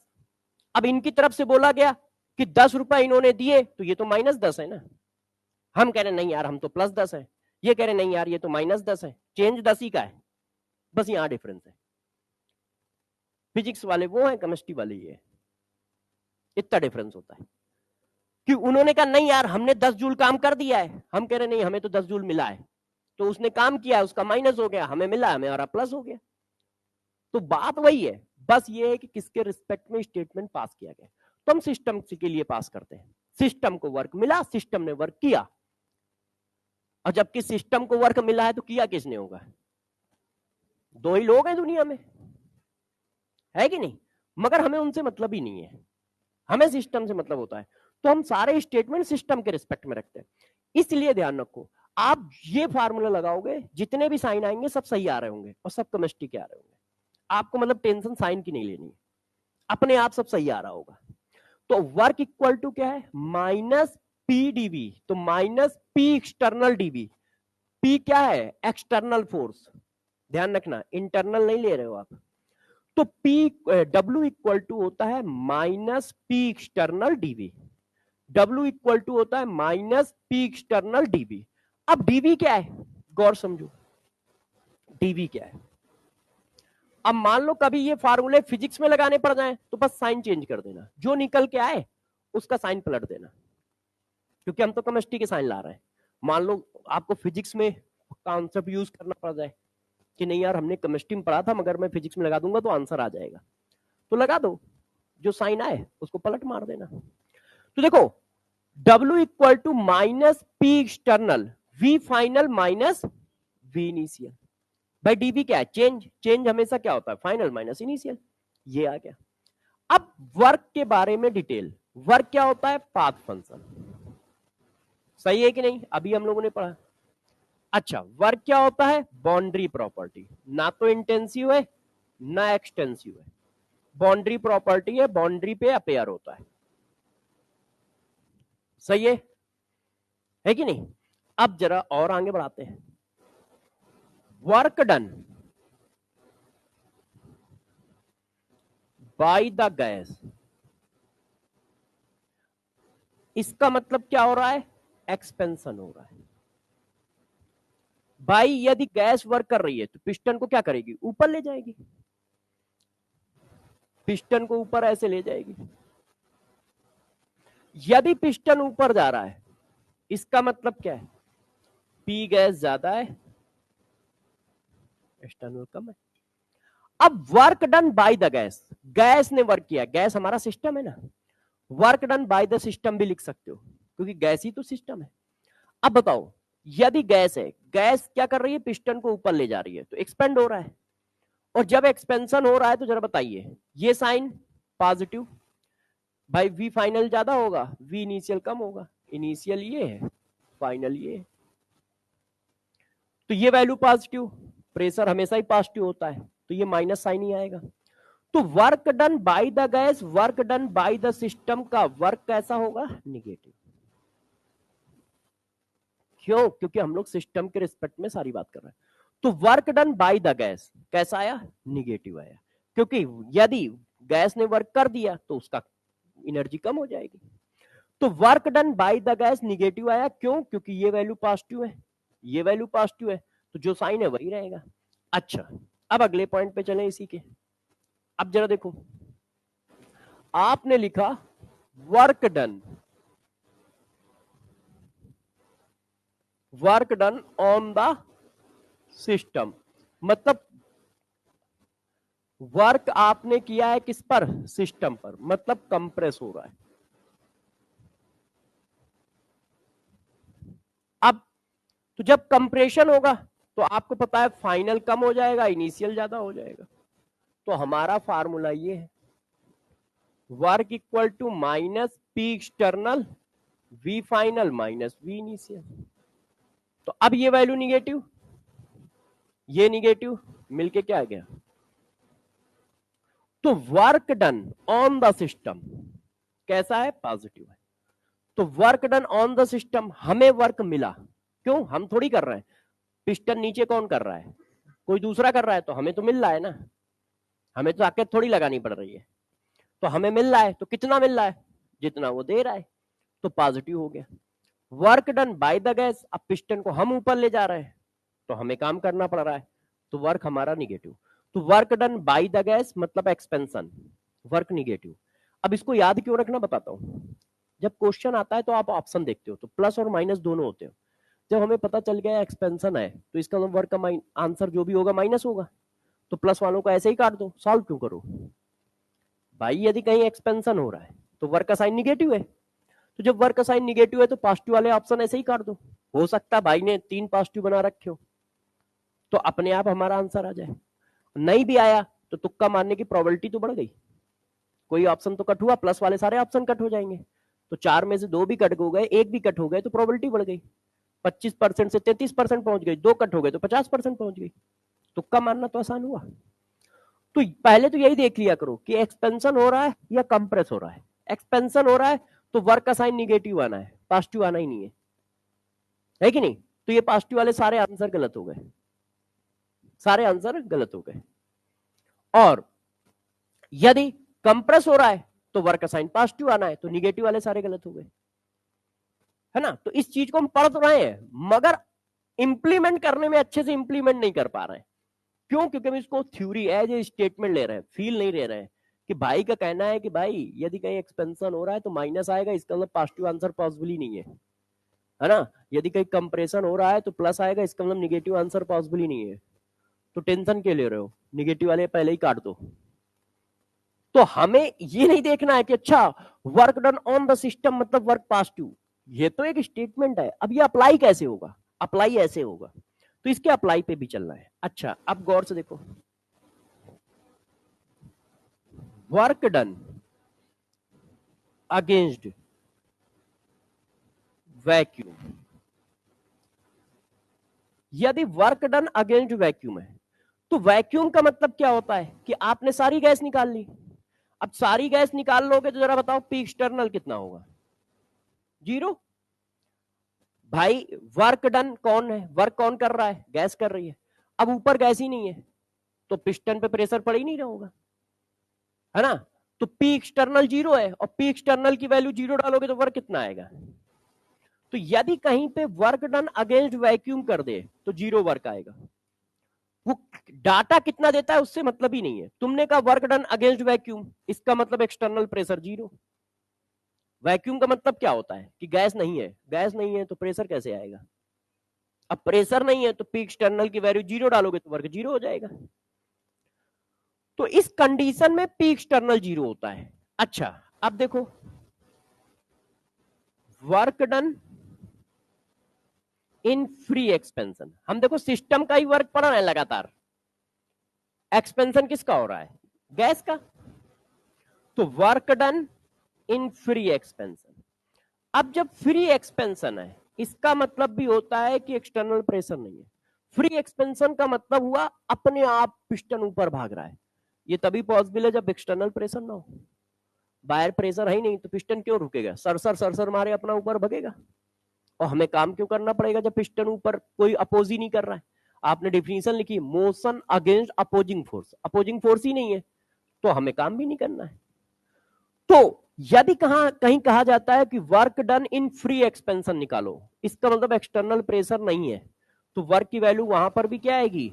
0। वर्क की वैल्यू वहां पर भी क्या आएगी? 0। अब जरा देखिए work done in isochoric process, isochoric process. अब आइसोकोरिक प्रोसेस क्या होता है? जब वॉल्यूम कांस्टेंट हो। तो यदि वॉल्यूम कांस्टेंट है तो चेंज इन वॉल्यूम कितना आएगा? 0। भाई दो वेरिएबल थे, अभी तक ये 0 हो रहा था, अब ये 0 हो गया तो ये 0 होगा तो भी तो वर्क नहीं आएगा। तो आइसोकोरिक प्रोसेस का वर्क पूछ रहा है तो भी 0 आएगा। तो उसने कहा भाई सब कुछ बताने के बाद बोल रहा है कि during the process volume constant है। तो during the process volume constant है तो डीवी इक्वल टू 0 है तो वर्क 0 आएगा। ठीक है, तो तीन सिचुएशन में वर्क हमने 0 कर दिया। क्या? Against the vacuum 0, free expansion 0, इन दोनों केसों में पी एक्सटर्नल 0 होता है। और आइसोकोरिक प्रोसेस में वर्क पूछेगा तो भी 0, वहां पे डीवी 0 है, वहां पे क्या है? डीवी 0। अब यहां पर एक और भी प्रॉब्लम है। ये तो मैंने वर्क के बहुत सारे पॉइंट आपको बताए कि कितने पॉइंट हमें दिमाग में रखने चाहिए। एक और प्रॉब्लम ये है कि वर्क आपको लास्ट क्लास में पढ़ाया एनर्जी का फॉर्म है। एनर्जी या तो वर्क में या हीट में। तो वर्क यूनिट लिखी होगी जूल या कैलोरी। अब आपने वर्क निकाला है पी इंटू वी से तो आपकी यूनिट तो यार एटमॉस्फेयर लीटर आएगी। ऑप्शन में एटमॉस्फेयर लीटर दिया नहीं है तो यूनिट कन्वर्जन भी करना पड़ेगा हर क्वेश्चन में। तो इसका मतलब एक जगह में और फंसेंगे यूनिट कन्वर्जन में। तो यूनिट कन्वर्जन के लिए देखो 1 atmosphere litre equal to 101.3 joule या 101 भी लिख सकते हो अप्रोक्सीमेट। अच्छा मान लो बार में है 1 बार लीटर तो लगभग 100 जूल। अब मान लो जूल से कैलोरी में जाना है तो 1 कैलोरी इक्वल टू 4.2 जूल। तो यूनिट का भी मुझे ध्यान रखना पड़ेगा। ऑप्शन में यूनिट जरूर देख लेना कि क्वेश्चन में जो ऑप्शन दिए हैं कि उसकी यूनिट क्या है, क्योंकि तुम्हारा आंसर हमेशा एटमॉस्फेयर लीटर में आएगा क्योंकि तुमने फार्मूले में लिखा है पी इंटू वी। तो जब पी इंटू वी लिखा है तो यूनिट तो हमारी प्रेशर इंटू वैल्यूम आ रही है। ऑप्शन हो सकता है क्या जनरली यही देता है, वो कैलोरी में या जूल में या किलो जूल में। तो हम यूनिट में भी फंस रहे होंगे तो हमें यूनिट भी याद रखनी चाहिए, नहीं तो हम निपट जाएंगे क्वेश्चन में। तो वर्क के बारे में मैंने इतनी बातें बताई कि भाई वर्क जो है वो फार्मूला है माइनस पी एक्सटर्नल डीवी। हमेशा फार्मूला ये लगाना है, वर्क पाथ फंक्शन है, बाउंड्री प्रॉपर्टी है, ठीक है। Work done by the gas जो होगा निगेटिव होगा, work done on the gas, है ना, ऑन द गैस मतलब work done on the system positive होगा, work done against vacuum zero, free expansion zero, isochoric process का वर्क जीरो, और unit conversion ये। अब इसके बाद जरा देखिए ये क्वेश्चन पढ़िए। हाँ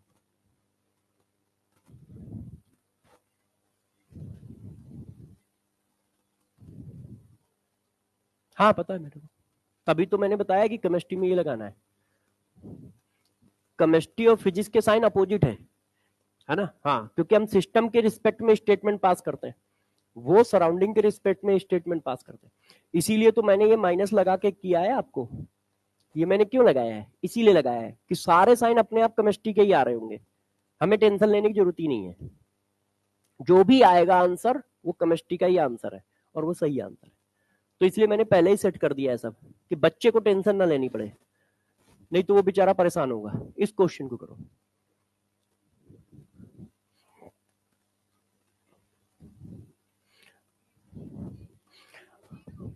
हाँ, अब देखो भाई ने क्या है, इतना डाटा दे दिया है कि लग रहा है 2-4 बार वर्क निकल आएगा। आप देखो देखो ऐसी कोई चीज नहीं है जो दी ना हो। 5 मोल, मोल भी दे दिया, आइडियल गैस भी बता दिया, प्रेशर भी दे दिया 1 बार, टेम्परेचर भी दे दिया 298 केल्विन, एक्सपेंड हो रहा है ये भी बता दिया, into vacuum double the volume, initial final volume भी दे दिया। अब कह रहा वर्क बताओ। तो अब क्या है, सब कुछ दिया है तो टूट पड़ो, है कि नहीं, निकाल डालो। अब वो क्या कह रहा है, अगेंस्ट द वैक्यूम, सब कुछ वैक्यूम में हो रहा है, जीरो है।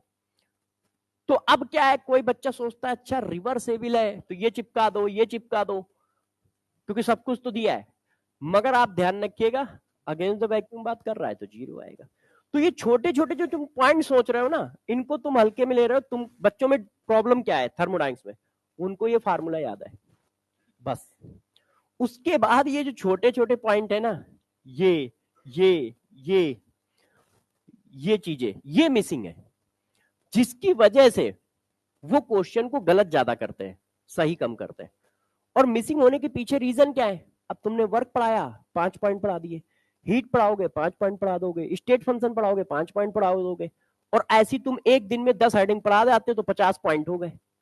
अब वो फिर कल आके 50 पढ़ा दोगे, फिर परसों आके 40 पढ़ा दोगे, तो भाई बच्चा इतना एब्जॉर्ब कैसे कर पाए और याद कैसे रख पाए कि अच्छा हाँ इस सिचुएशन में ये है, इस सिचुएशन में ये। तो इसका रिवीजन ज्यादा मारना, क्योंकि रिवीजन नहीं मारोगे तो ये छोटे छोटे पॉइंट मिस होंगे। कभी ये पॉइंट मिस है तो कहीं ये पॉइंट मिस है, कहीं यूनिट का कन्वर्जन मिस है, कहीं आइसोकोरिक मिस है, कहीं बाउंड्री प्रॉपर्टी मिस है, तो आपके आंसर गलत होने लगेंगे। तो आप इस पे रिवीजन ज्यादा करो। हाँ, और जो लिखा रहा हूं उसको ही रिवाइज करना है। सब कुछ पढ़ा देता हूं, सब कुछ लिखा दे रहा हूं उसके बारे में। अब हीट, अब बात आती है हीट क्या होता है। तो जरा देखना हीट क्या होता है, जरा समझो।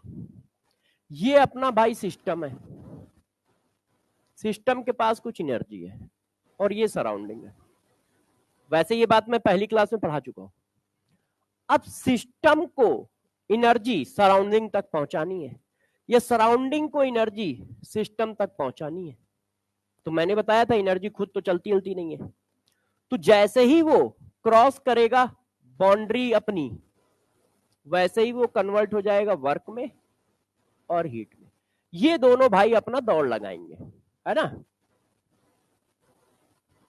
ये दोनों भाई अपना दौड़ लगाएंगे। और जैसे ही इसकी टेरिटरी में पहुंचे, वर्क कन्वर्ट हो गया एनर्जी में, हीट कन्वर्ट हो गया एनर्जी में। इसको महसूस हुआ आह क्या एनर्जी मिली है, यहां से एनर्जी नहीं चली है। तो ये वर्क और हीट यही काम कर रहे होते हैं, कबूतर वाला काम कर रहे होते हैं, है ना, पहुंचाने का काम कर रहे होते हैं। किसके ऊपर, हाँ हाँ अच्छा, चलो कोई नहीं, पढ़ लो। अब देखो प्रॉब्लम ये आई कि कब हीट, कब एनर्जी हीट के फॉर्म में ट्रेवल करेगी। इसीलिए तो आप कहते हो हीट और वर्क एनर्जी के फॉर्म है, इसीलिए कहा जाता है।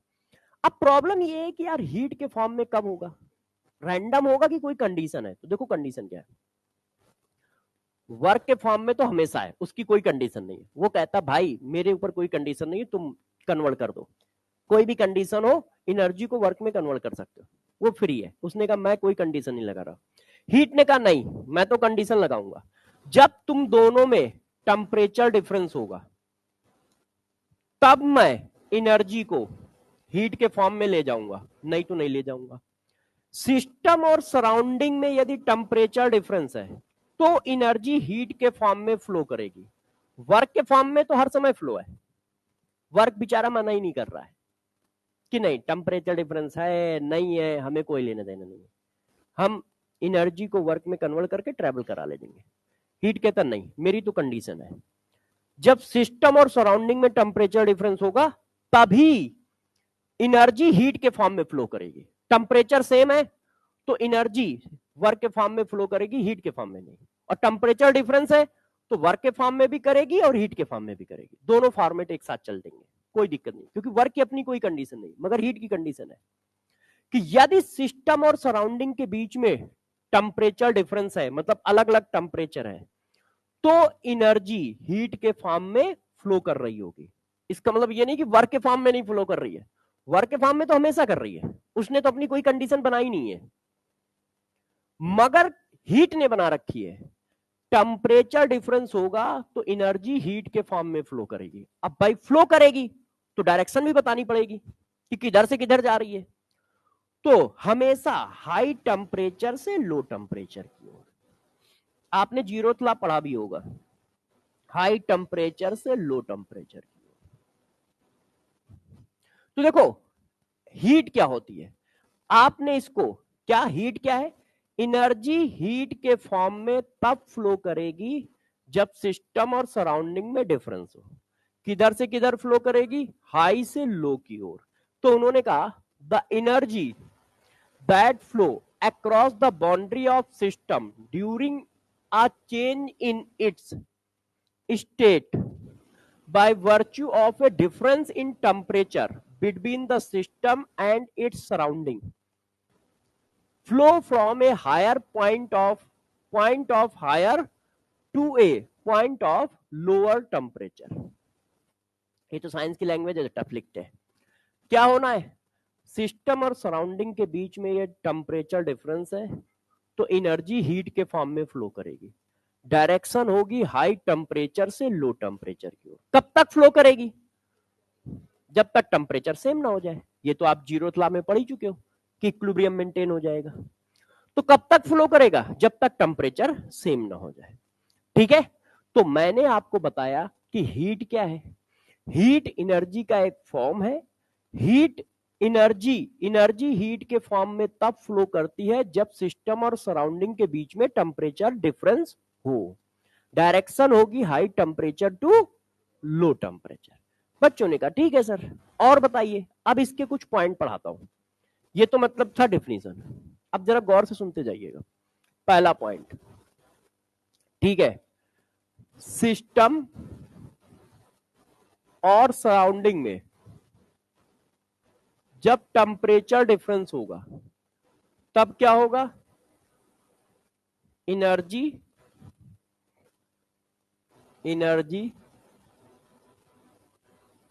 Flow in term of heat. अच्छा, दूसरा पॉइंट, किधर से किधर होगी, हाई टेम्परेचर से लो टेम्परेचर की। किसी ने कहा सर ठीक है। तीसरा पॉइंट, ये पाथ फंक्शन है, ये भी पाथ फंक्शन है ना। चौथा पॉइंट, ये क्या है, बाउंड्री प्रॉपर्टी, ना तो इंटेंसिव है ना एक्सटेंसिव है। अब पांचवा पॉइंट समझो, ठीक है ना, कि हीट के बारे में इतनी बातें तो जानी हमने, अब हीट के बारे में थोड़ी और बात जानते हैं। देखिए, यदि एडियाबैटिक प्रोसेस है, एडियाबैटिक प्रोसेस है। तो एडियाबैटिक प्रोसेस का मतलब क्या होता है? हीट का लेना देना नहीं होगा। तो एडियाबैटिक प्रोसेस है तो Q इक्वल टू 0 या DQ इक्वल टू 0, क्योंकि दोनों सेम बात है। अच्छा, यदि वॉल इंसुलेटर है, इंसुलेटर वॉल का मतलब भी होता है कि हीट का ट्रांसफर नहीं होगा।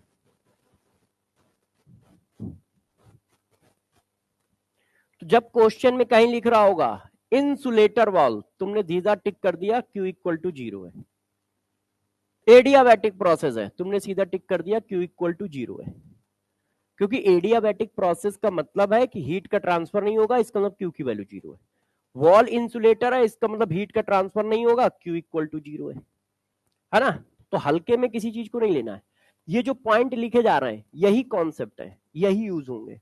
फार्मूला रेयर यूज होगा, ध्यान रखना थर्मोडायनेमिक्स में फार्मूला रेयर यूज होगा, ये सारे पॉइंट यूज होंगे। इसी वजह से दिक्कत है बच्चों को, क्योंकि वो फार्मूले तो उन्होंने रट लिए मगर उनके जो पॉइंट है वो आधे आते हैं आधे मिसिंग है। तो देखो, एडियाबैटिक प्रोसेस है तो Q 0 है, और इंसुलेटर वॉल है तो भी Q 0 है। अब हम बात करते हैं थोड़ा सा और। देखिए, यदि हमारे पास, हम सारी स्टेटमेंट किसके रिस्पेक्ट में पास करते हैं? सिस्टम। तो देखो ये सिस्टम है, अब ये सराउंडिंग है। अब सिस्टम को क्यों हीट मिली? सिस्टम हीट एब्जॉर्ब कर रहा है। तो यदि सिस्टम हीट एब्जॉर्ब कर रहा है, उसको मिल रही है ना, तो इसका मतलब क्या होगा? सिस्टम की हीट कैसी होगी भाई? मिल रही है तो पॉजिटिव। अब दे कौन ना होगा? सराउंडिंग की हीट कैसी होगी, है ना। हमें मेनली सिस्टम पे फोकस रखना है, मगर मान लो पूछ ले, फंसाना चाहे, तो भाई सिस्टम ने हीट एब्जॉर्ब की तो भाई मिल रही है तो प्लस, है कि नहीं। तो यदि किसी क्वेश्चन में कह रहा है कि यार गैस है इतनी हीट एब्जॉर्ब कर रहा है, या इस प्रोसेस में इतनी हीट एब्जॉर्ब हुई, इसका मतलब Q की वैल्यू पॉजिटिव है, क्योंकि वर्क और Q में साइन का बवाल रहेगा। साइन का रहेगा कि प्लस है, माइनस है, ग्रेटर देन 0 है, लेस देन 0 है। तो साइन आपको पकड़ने पड़ेंगे, तो इसी तरह से पकड़ने हैं। अच्छा, अब मान लो उल्टा चल रहा हो, सिस्टम हीट दे रहा हो,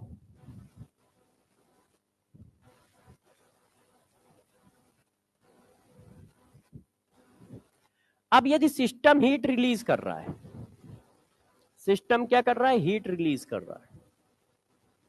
तो भाई जब हीट निकाल रहा है तो उसकी वैल्यू क्या हो गई? निगेटिव। और सराउंडिंग की वैल्यू क्या हो गई? भाई जब निकाला है तो दिया किसको होगा? सराउंडिंग को, है कि नहीं। तो हमें क्वेश्चन में ये देखना है कि वो क्वेश्चन में लिख क्या रहा है, कि during the process heat release हुई है या हीट गेन हुई है। गेन हो रही है तो Q का साइन पॉजिटिव, रिलीज हो रही है तो Q का साइन निगेटिव, है कि नहीं। तो इन बातों का हमें ध्यान रखना पड़ेगा कि यार हीट रिलीज हो रही है या हीट गेन हो रही है, क्योंकि उसके साइन पे आएगा बवाल। और कब 0 है ये मैंने बता दिया। यदि प्रोसेस एडियाबैटिक है तो Q 0 है, इंसुलेटर वाला है तो Q 0 है कि नहीं। देखो, और हीट कब होगी? जब टेम्परेचर डिफरेंस हो। यदि टेम्परेचर डिफरेंस है तो हीट एनर्जी जो है हीट के फॉर्म में फ्लो करेगी, नहीं तो नहीं करेगी। अब ये हीट की इतनी सारी बातें बताई। अच्छा, हीट की यूनिट डायरेक्ट जूल, इसमें कन्वर्जन की कहीं जरूरत नहीं है, तो वो यूनिट आप जानते ही हो कि हाँ भाई जूल आएगी या कैलोरी आएगी। अब खतरनाक हेडिंग है ये, इंटरनल एनर्जी। अब इंटरनल एनर्जी का हमने कोई फार्मूला कभी नहीं पढ़ा इंडिविजुअल, वो फर्स्ट क्लास थर्मोडायनेमिक्स पढ़ा है, मगर इंटरनल एनर्जी के क्वेश्चन खूब होते हैं, क्योंकि ये जो छोटे पॉइंट जैसे इसमें है वैसे इंटरनल एनर्जी में छोटे पॉइंट होंगे, वो उसके काम करेंगे एज ए कॉन्सेप्ट। तो इंटरनल एनर्जी क्या होता है? हाँ,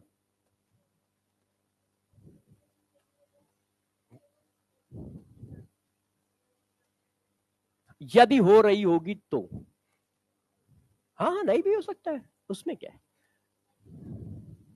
हाँ हाँ, बिल्कुल सही है, नहीं भी हो सकता है।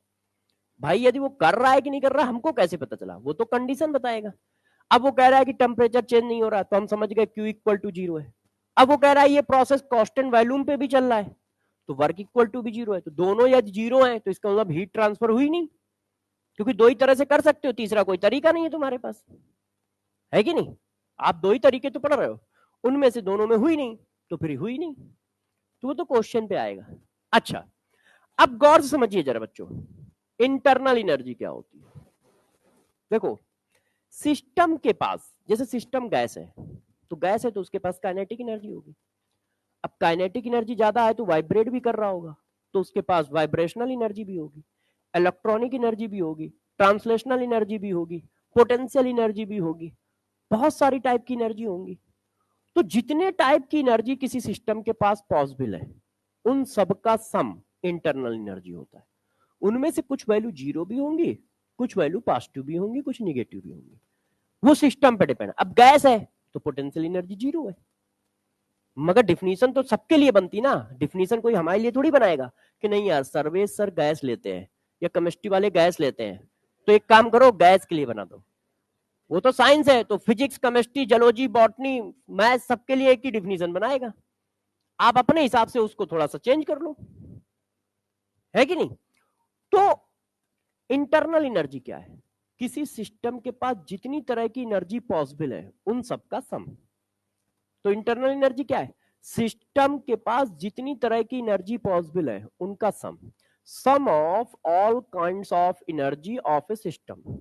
सिस्टम के पास जितनी तरह की एनर्जी पॉसिबल है उनका सम इंटरनल एनर्जी। उसमें से हर एक सिस्टम में कुछ वैल्यू जीरो होंगी, हर एक सिस्टम में कुछ वैल्यू पॉजिटिव होंगी, ठीक है? वो सिस्टम पे डिपेंड करता है। तो इंटरनल एनर्जी क्या होता है, sum of all kinds of energy of system. System की सभी तरह की एनर्जी का सम, जैसे मान लो पोटेंशियल एनर्जी है, काइनेटिक एनर्जी है, वाइब्रेशनल एनर्जी है, रोटेशनल एनर्जी है, ट्रांसलेशनल एनर्जी है,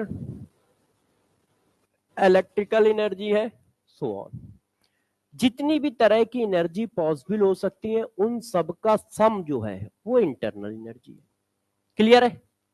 इतनी बात तो कोई दिक्कत है नहीं, समझ तो पा रहे हो ना सब लोग, हजम है ना?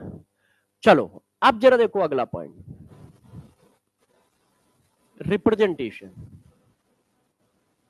इंटरनल एनर्जी का रिप्रेजेंटेशन या तो कैपिटल यू होगा या कैपिटल ई होगा। कि इंटरनल एनर्जी को रिप्रेजेंट कैसे करोगे भाई, प्रेशर को किससे करते हैं तुम्हें पता था, वर्क को किससे करते हैं तुम्हें पहले से पता था, हीट को किससे करते हैं तुम्हें पहले से पता था, इसलिए हमने वहां पे फोकस नहीं किया, मगर यहां पे है। तो इंटरनल एनर्जी या तो कैपिटल यू से या कैपिटल ई से रिप्रेजेंट की जाएगी। अब जरा देखो गौर से बात समझना इस बात को, अगला जो पॉइंट लिखने जा रहा है, absolute value of internal energy. Internal energy की जो एब्सोल्यूट वैल्यू है वो काउंटेबल नहीं है।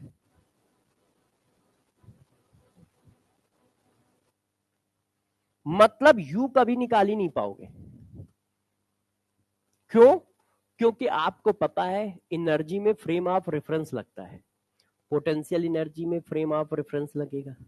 अब केमिस्ट्री में फ्रेम ऑफ रेफरेंस चल नहीं रहा है, ऊपर से बहुत तरह की एनर्जी का सम है, तो कभी भी कहीं पर भी तुमसे इंटरनल एनर्जी निकालने को नहीं कहा जाएगा, हमेशा चेंज इन इंटरनल एनर्जी निकालने को कहा जाएगा। Absolute value of internal energy countable नहीं है। जैसे वोल्टेज में हमेशा आप चेंज ही निकाल रहे होते हो, लिख कुछ भी रहे हो मगर वो है चेंज ही, है ना? वैसे ही यहां है, इंटरनल एनर्जी की एब्सोल्यूट वैल्यू काउंटेबल नहीं है, इसका चेंज काउंटेबल है। Change of internal energy, change of internal energy is countable. तो जब भी आप निकाल रहे हो तो इसका मतलब चेंज निकाल रहे हो, ध्यान रखिएगा। मतलब क्या है, आपसे कह रहा है इंटरनल एनर्जी निकालो, तो तुम समझ जाओ चेंज कह रहा है ना भाई, बस इशारा कर रहा है, पूरा अच्छा से लिख नहीं रहा है। जैसे तुम कहते हो तो दूसरा चल देता है, तुमने बोला तो नहीं है कि नहीं, तुमने बोला तो नहीं, तुमने बस इशारा किया, तो वैसे ही है, उसने इंटरनल एनर्जी बोला तो तुम समझ जाना चेंज कह रहा है वो, क्योंकि एब्सोल्यूट वैल्यू काउंटेबल नहीं है ना।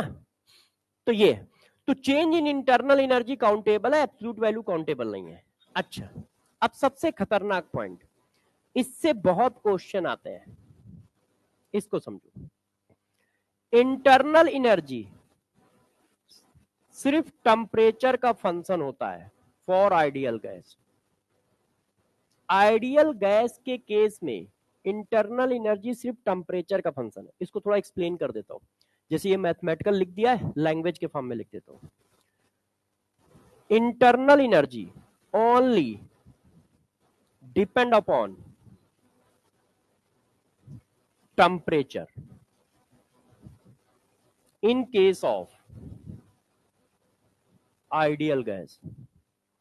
आइडियल गैस के केस में इंटरनल एनर्जी सिर्फ टेम्परेचर का फंक्शन है, मतलब दुनिया में सब कुछ चेंज करते रहोगे, इंटरनल एनर्जी चेंज नहीं होगी। टेम्परेचर चेंज करोगे तभी चेंज होगी, क्योंकि सिर्फ ओनली डिपेंड अपॉन टेम्परेचर है। आइडियल गैस के केस में आप प्रेशर चेंज कर रहे हो, वॉल्यूम चेंज कर रहे हो, गैस का अमाउंट चेंज कर रहे हो, और भी कुछ कर रहे हो, उसको कोई मतलब नहीं है। यदि तुमने टेम्परेचर चेंज किया है तो वैल्यू चेंज होगी, नहीं तो नहीं होगी। तो इसका मतलब यदि टेम्परेचर कांस्टेंट है तो चेंज इन इंटरनल एनर्जी कितनी होगी, 0, क्योंकि आपने कहा है टेम्परेचर पे डिपेंड करती है। तो टेम्परेचर नहीं चेंज हो रहा है तो इंटरनल एनर्जी में चेंज नहीं आएगा। और ये इंपॉर्टेंट पॉइंट है, फ्रीक्वेंटली यूज हो रहा होगा, अब तुम बस पकड़ नहीं पा रहे होगे, क्योंकि तुम्हें फार्मूले की तलाश होगी कि कोई फार्मूला आएगा उसको चिपकाएंगे आंसर आएगा। ठीक है, ध्यान रखना, यही फार्मूला है, यही कॉन्सेप्ट है। तो थ्योरेटिकल कॉन्सेप्ट थर्मोडाइनमिक्स में बहुत ज्यादा है। तो जरा देखो, इंटरनल एनर्जी सिर्फ टेम्परेचर का फंक्शन है। यदि टेम्परेचर नहीं चेंज हो रहा है तो इंटरनल एनर्जी कभी नहीं चेंज होगी, du इक्वल टू हमेशा 0 रहेगा, यदि टेम्परेचर चेंज नहीं हो रहा है। आपके केस में सारी आइडियल गैस ही है, आपके सिलेबस में सिर्फ आइडियल गैस है, रियल गैस अब नहीं है। तो जिसकी वजह से आपकी जो बात चल रही होगी इसी की चल रही होगी। तो ध्यान रखिएगा कि इंटरनल एनर्जी टेम्परेचर का फंक्शन है, टेम्परेचर चेंज तो इंटरनल एनर्जी चेंज, टेम्परेचर नहीं चेंज हो रहा है तो इंटरनल एनर्जी चेंज नहीं हो रही है। बाकी वो क्या कर रहा है अपने को लेना देना ही नहीं है, अपने को लेना देना नहीं है, क्योंकि सिर्फ टेम्परेचर पर डिपेंड है। हमको बस ये देखना है भाई ने टेम्परेचर चेंज किया नहीं, तो बस du equal to 0, du equal to 0 क्या कर रहा है उससे लेना ही देना नहीं है अपने को। उस पर फोकस ही मत करो कि यार उसने ये किया वो किया, किया होगा, अपने क्या काम है। अपने को फोकस सिर्फ टेम्परेचर पे करना है। आइडियल गैस है, टेम्परेचर नहीं चेंज हो रहा है, 0 डालो, बस अपने को इतना देखना है। आइडियल गैस है, टेम्परेचर नहीं चेंज हो रहा है, 0 डालो, du की वैल्यू। क्लियर है? या उल्टा भी कर सकते हो, यदि du इक्वल टू 0 है इसका मतलब टेम्परेचर कांस्टेंट होगा। तो जरा ध्यान रखना, उल्टा भी कहीं यूज करने को पड़ा जा सकता है कि पता चला परेशान घूम रहे हो कि वो कह रहा है डेल्टा टी की वैल्यू कितनी है, अब वहां ऊपर du की वैल्यू 0 निकल आई है मगर नीचे डेल्टा टी में ऑप्शन दिया है, तो हम सोच रहे हैं यार डेल्टा टी की वैल्यू कहां से निकालें। यदि इंटरनल एनर्जी में चेंज नहीं आया है इसका मतलब टेम्परेचर कांस्टेंट है। तो उल्टा स्टेटमेंट भी याद रखना है, सीधा फॉरवर्ड ही नहीं कि नहीं टेम्परेचर कांस्टेंट है तो इंटरनल एनर्जी 0 है। उल्टा भी याद रखो, यदि इंटरनल एनर्जी 0 आ रही है इसका मतलब टेम्परेचर कांस्टेंट है ना, गैस आइडियल है तो। अच्छा, ये बात समझ में आई। अब इसी चीज को मैथमेटिकल लिखता हूं, क्यों? क्योंकि ऑप्शन मैथमेटिकल भी आते हैं कभी कभी। जैसे देखना, गौर से देखो, इंटरनल एनर्जी में चेंज क्या आएगा जब आपने प्रेशर में चेंज किया, एट कांस्टेंट टेम्परेचर। देखो ये क्या कह रहा है, जब प्रेशर चेंज हो रहा है तो इंटरनल एनर्जी में कितना चेंज आएगा, एट कांस्टेंट टेम्परेचर। तो टेम्परेचर कांस्टेंट है तो इंटरनल एनर्जी में चेंज आएगा नहीं, तो इसका मतलब इसकी वैल्यू क्या होगी, 0। अब ऐसे लिख के देगा तो ये प्योर मैथमेटिकल हो गया, तो बच्चों को लगता है नहीं यार ये क्या पूछ डाला है ना, तो ये मैथ्स में उसी चीज को लिख दिया है बस, कि भाई मैं प्रेशर चेंज कर रहा हूं तो इंटरनल एनर्जी में कितना चेंज आएगा एट कांस्टेंट टेम्परेचर, तो भाई टेम्परेचर कांस्टेंट है तो बस बात खत्म हो गई, चेंज आएगा ही नहीं, जीरो। अच्छा अब इसकी वैल्यू बताओ,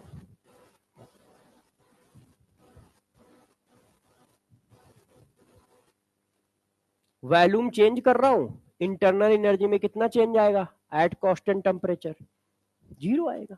अच्छा अब मैं ऐसे लिख दूं,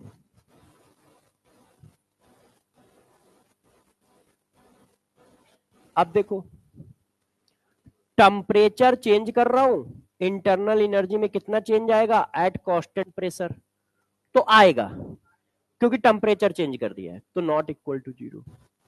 तो तुमसे पूछ रहा है आइसोथर्मल प्रोसेस के लिए कौन सी कंडीशन सही है, अब हम परेशान घूम रहे हैं कि क्या करें क्या करें, आइसोथर्मल कह रहा है तो टेम्परेचर कांस्टेंट है ना, तो डी की वैल्यू जीरो आएगी, तो देखो ये, तो अभी वो भी लिखूंगा। तो अब आप एक बात थोड़ा बहुत समझ रहे होगे यदि मेरी बातों को सीरियस ले रहे हो तो, कि फार्मूला नहीं है, ये जो कॉन्सेप्ट वाले छोटे छोटे स्टेटमेंट है यही इन्हीं से क्वेश्चन सॉल्व होगा। तो ध्यान रखना ये मेंटेलिटी में ना सेट करना कि नहीं यार थर्मोडाइनमिक्स में फार्मूला लगाएंगे आंसर आ जाएगा, फार्मूले बेस्ड क्वेश्चन बहुत कम आते हैं। कहां पे क्वेश्चन फार्मूला बेस्ड होगा बता दूंगा, ये जितना भी फर्स्ट लॉ का क्वेश्चन होगा, वर्क का क्वेश्चन होगा, हीट का क्वेश्चन होगा, ये सब इस कॉन्सेप्ट पर बेस्ड होगा।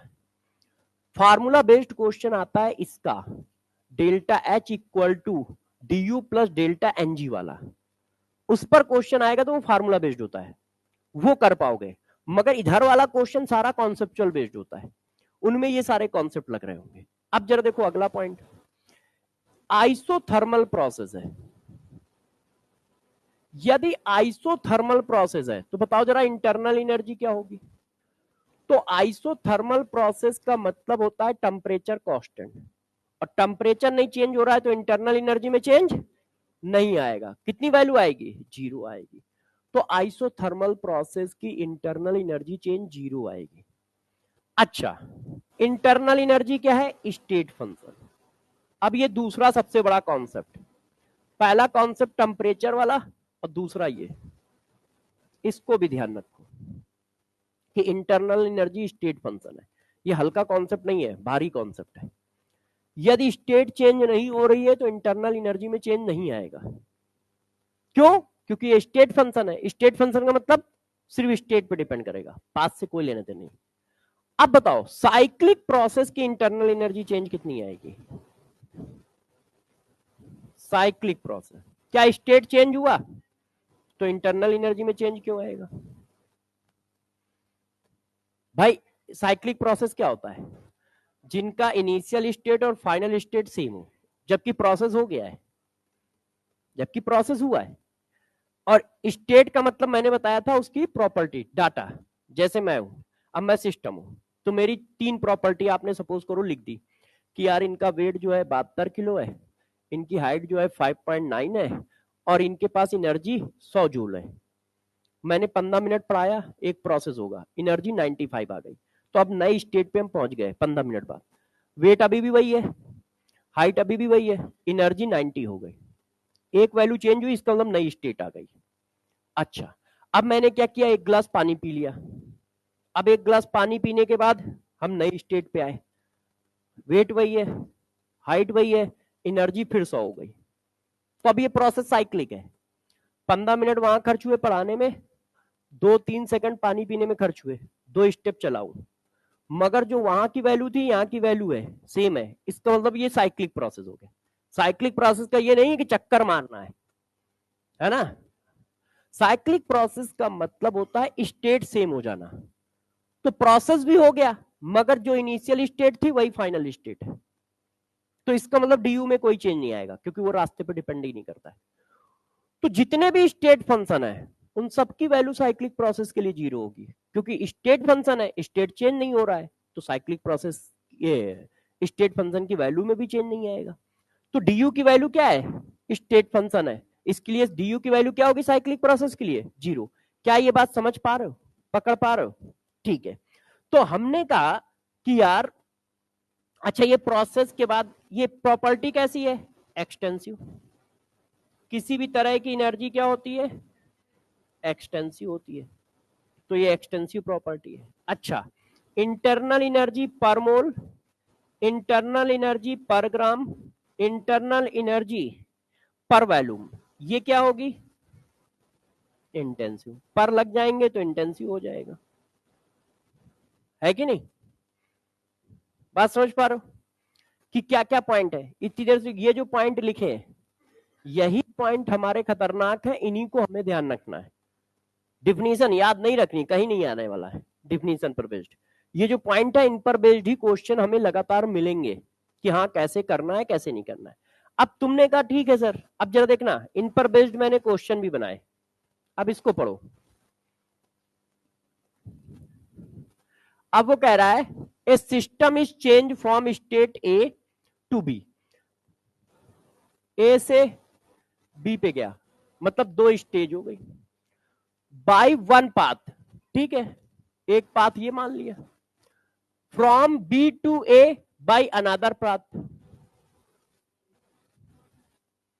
If delta E1 and delta E2 are corresponding change in internal energy, then अब स्टेट में चेंज है नहीं, डायरेक्शन में चेंज है सिर्फ, तो इसका मतलब हुआ दोनों की वैल्यू आपस में बराबर होगी। क्यों? क्योंकि इंटरनल एनर्जी स्टेट फंक्शन है। मैंने कहा ना स्टेट फंक्शन एक बड़ा कॉन्सेप्ट है, तुम उसको एक थ्योरी की तरह, जैसे वो हल्दी घाटी का युद्ध होता है ना, उसकी तरह लेके बैठे हो। अच्छा हल्दी घाटी हुआ है 1965 में, बस बात खत्म। हम कह रहे हैं ये ना लो, हल्दी घाटी के अंदर जाओ कि युद्ध हुआ तो कौन मरा कौन जीता, उस पर यहाँ पे खेल है। स्टेट फंक्शन है इससे मतलब नहीं है, ये अप्लाई कैसे हो रहा है इसके एप्लीकेशन पे मतलब है हमें। स्टेट फंक्शन है ये तो तुम्हें याद ही हो जाएगा, क्यों? क्योंकि मैंने बता ही रखा है कि सिर्फ 4 पाथ फंक्शन है, तो इसके अलावा जो भी है वो स्टेट फंक्शन है, तो ये तो तुम्हें ध्यान में रहेगा कि स्टेट फंक्शन है, मगर उसको अप्लाई करना ध्यान में नहीं रहेगा। क्यों? क्योंकि तुम उसको एक हिस्ट्री की तरह याद करके बैठे हुए, state function state function state function, वो अप्लाई कैसे करना है यहां पर मिसिंग है। तो जरा देखो, जब ये स्टेट फंक्शन है तो स्टेट तो चेंज नहीं हुई, ए से बी गए, बी से ए आए, तो पाथ पे तो डिपेंड ही नहीं करता है कौन से पाथ से आए कौन से पाथ से गए, स्टेट सेम है वैल्यू सेम होगी, डायरेक्शन अपोजिट है इसलिए एक की वैल्यू पॉजिटिव एक की निगेटिव, तो सम कितना आएगा? 0। अब तुमने कहा नहीं सर ऐसा थोड़ी होता है, और करूंगा, एक मिनट देख लू ये अभी का है कि नहीं है। डेल्टा इज ऑल, नहीं रुक जाओ, एक्चुअल में फर्स्ट लॉ का क्वेश्चन है, फर्स्ट लॉ भी कहां पढ़ा है, ये भी फर्स्ट लॉ का है। हाँ एक मिनट देख लू, during adiabatic expansion of ideal gas, हाँ अब ये सारे फर्स्ट लॉ पे ही बेस्ड है, तो हम लोग को फर्स्ट लॉ पे कूद जाना चाहिए। अब मुझे टाइम बताओ, 10 मिनट है ना, तो स्टेट लॉ तो 3 ही मिनट का है, सही बता रहा हूं, फर्स्ट लॉ जो 3 ही मिनट का है, एप्लीकेशन 1 घंटे के हैं, तो आज लॉ बता के चले जाएंगे, कल एप्लीकेशन पे आएंगे। तो देखो ये तुमने फिजिक्स में भी पढ़ रखा है बचपन में भी पढ़ रखा है, तो इसमें हमारा फोकस नहीं है कि फर्स्ट लॉ का स्टेटमेंट क्या है, energy neither be create nor be destroy, convert one form of energy to other form of energy, है ना। तो अब हम लोग आते हैं अपने मेन पॉइंट पे जहां से क्वेश्चन बनेंगे, क्योंकि स्टेटमेंट तो सबको पता है। अब गौर समझिए, देखो भाई ये सिस्टम है, ठीक है, ये अपना भाई सराउंडिंग है, और सिस्टम सराउंडिंग के बीच में इलू टीलू तो चलता ही है। अब देखो इसकी अपनी, तभी तो दुनिया बनेगी, तो इसकी पहले की इंटरनल एनर्जी कितनी थी? ui, है कि नहीं, मतलब इनिशियल इंटरनल एनर्जी। अब क्या हुआ, इसको सराउंडिंग से Q हीट मिली, इसको सराउंडिंग से W वर्क मिला, तो हीट और वर्क मिलेगा तो कन्वर्ट तो हो जाएगा एनर्जी में, क्योंकि हीट स्टोर नहीं हो रही, वर्क स्टोर नहीं हो रही, बाउंड्री के अंदर घुसा नहीं कि एनर्जी में कन्वर्ट हुआ नहीं, और सभी तरह की एनर्जी का सम इंटरनल एनर्जी, इसका मतलब इंटरनल एनर्जी में चेंज आ जाएगा। तो इस प्रोसेस के बाद एनर्जी हो गई फाइनल। तो यू फाइनल की वैल्यू कितनी आई? आप कह रहे हो energy neither be create nor be destroy, तो पहले इतनी थी, इसमें तुमने इतनी एनर्जी दे दी और इतनी एनर्जी दे दी, तो फाइनल इतनी होगी ना। क्यों? एनर्जी कंजर्व है। क्यू और वर्क एनर्जी तो है। मैंने कहा है जैसे बाउंड्री के अंदर घुसेंगे क्या हो जाएंगे? एनर्जी हो जाएंगे, है कि नहीं? क्लियर है? अच्छा, इसको इधर ले आओ।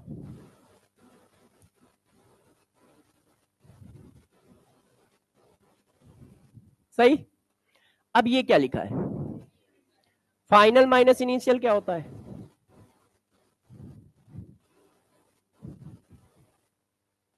सही है। तो ये mathematical form of first law of thermodynamics आ गया। वो थ्योरेटिकल फॉर्म, ये mathematical form. Mathematical form of first law of thermodynamics, du equal to Q plus W. अब जरा और भी अभी दिक्कत है, इस पर भी क्वेश्चन आराम से बन सकता है और जिसमें से 90% जनता गलत भी कर सकती है, तो गौर समझना। क्या मैं ये लिख दूं तो तुम बुरा मानोगे? एक मिनट, क्या मैं ये लिख दूं तो तुम बुरा मानोगे? क्यू और डी क्यू सेम चीज है, तो लिख सकते हैं, है कि नहीं? हाँ पूछो पूछो पूछो, क्या पूछ रहे हो? सही है, सब चल रहा है? अच्छा अच्छा, क्या मैं ये लिख दूं तो बुरा मानोगे?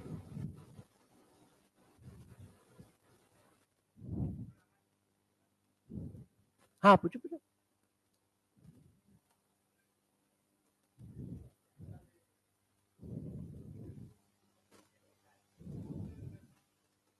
यहां प्लस कैसे कर दिया? क्यू प्लस डब्ल्यू कैसे कर दिया? यही है।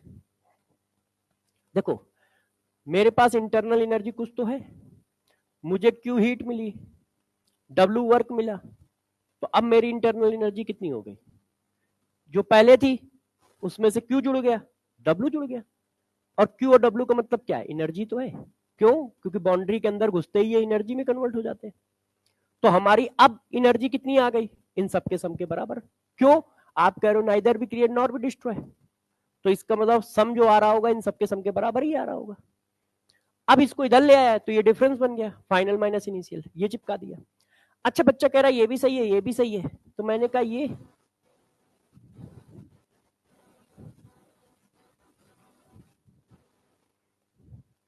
बताओ सही है ना? अब तुम जब जिद करते हो तो मुझे गुस्सा आता है। बताओ,